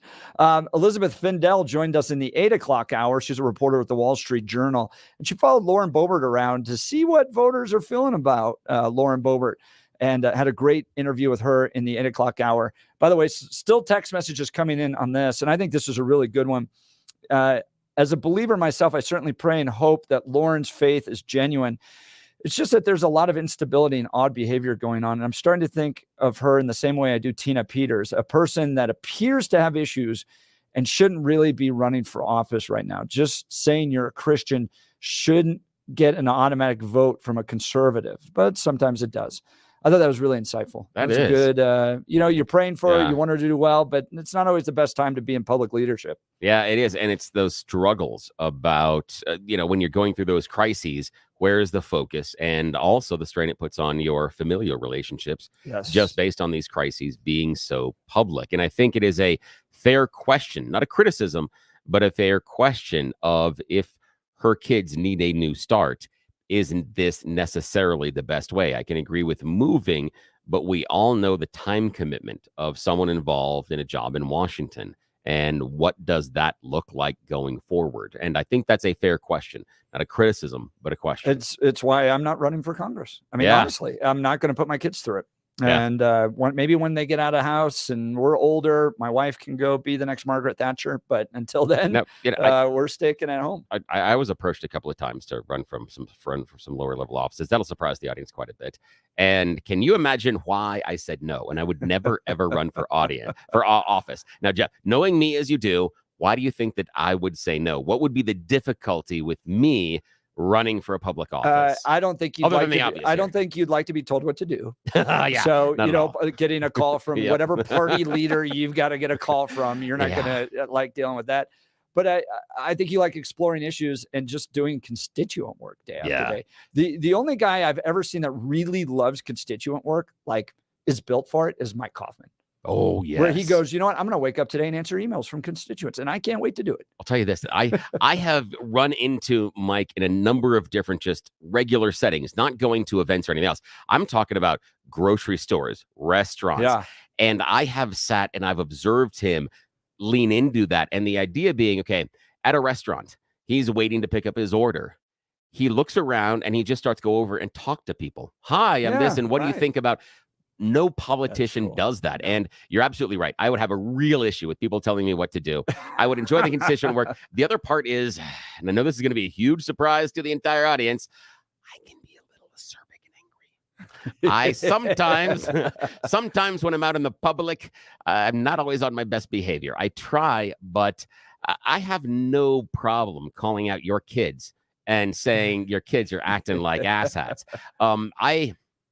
Oh God, do I tell the story? Tell the story. Yeah, we got time. Okay. I'm in the grocery store, and I have no problems calling out people live in public, even when they are in uniform. Here's the example. I'm in the grocery store. We're at the deli counter. One gentleman's in front of me. We have obviously queued up. There's a person that's at the counter that is being served.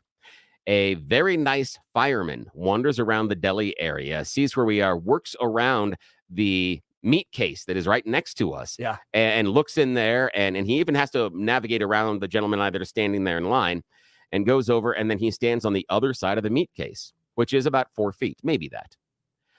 Then when the deli counter person says, next, fireman walks up to the front of the line, goes right up there. He walked by us. Bill, he saw we were standing fires there. To fight. I know, but... I have these voices in my head and I can't stop them sometimes. So I immediately out loud said, wow, guess we're not standing in line anymore, are we?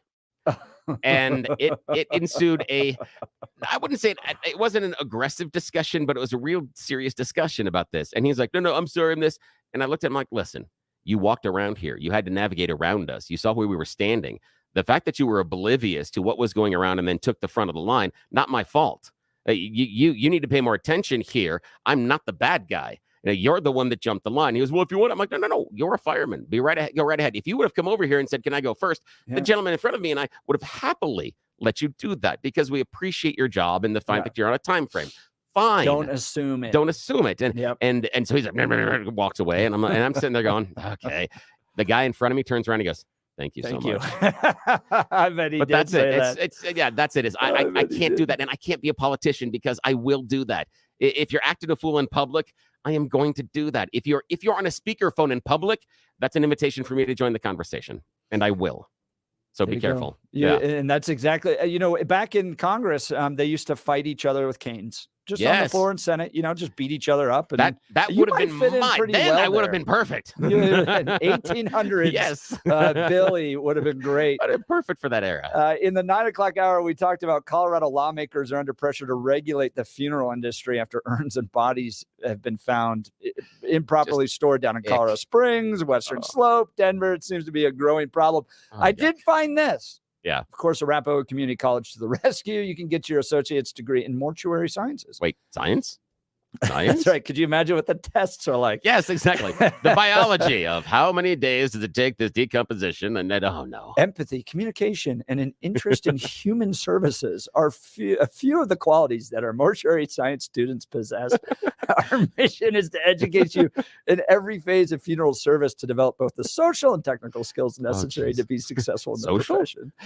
Whoever wrote that earned their money. We are nationally recognized because of our high standards, small class sizes, really, and online course options. I like that. Online funeral director courses. At-home decomposition. Yeah. Our faculty are national conference presenters. Oh, could you imagine that conference? Widely published. It smells funny. Widely published. Because of all the formaldehyde. It's going to smell funny. My gosh, and over 30 years of clinical embalming experience. Oh, geez. What are those breakout sessions like? And then they have a picture of a nice young lady working on a mannequin, I think. I don't think they could have done a real honest picture. One of those breakout sessions are going to be things like things we no longer can do to the dead bodies. Stuff you can't take out of the body. And the best place to sell the organs. And I'm just spitballing here. How to mix it with cement. Exactly. All that stuff. They've got, professional licensing disclosures, online learning outcomes. I guess there is. There you go. We always learn something new. Yes, we are about education, obviously. And then they have student testimonials. Oh, no. And meet the faculty. Oh, geez. Now, if they all are not dressed in those Undertaker outfits, I am highly disappointed. Right. Because they do not look like what you would think an Undertaker looks like. In fact, they're almost all females. They're all women. As a department, if you just don't go out and rent the Undertaker costume from the WWE from the 80s and 90s, you're failing yourselves. You have an opportunity here, people. I'm disappointed. They have their own podcast. Do you want to know what the title of it is? Oh, God. Oh, I can't even imagine. A Brush with Death. I just want to make sure they clean that brush afterwards. I don't know where it's been. Oh, thank you, Arapahoe Community College, thank you. And your commitment to producing better mortuary takers than the ones the state of Colorado currently has to deal with. You brought us joy. And don't forget, Saturday, Peter's bringing the Palestinians back into the studio. Got to tune in this Saturday. Tomorrow, Letitia James says she's prepared to seize Donald Trump's buildings if he can't pay. It feels like we're in the Soviet Union. I feel like it. We'll talk all about that. Thanks for listening. Jeff and Bill Show. News Talk 710 KNUS.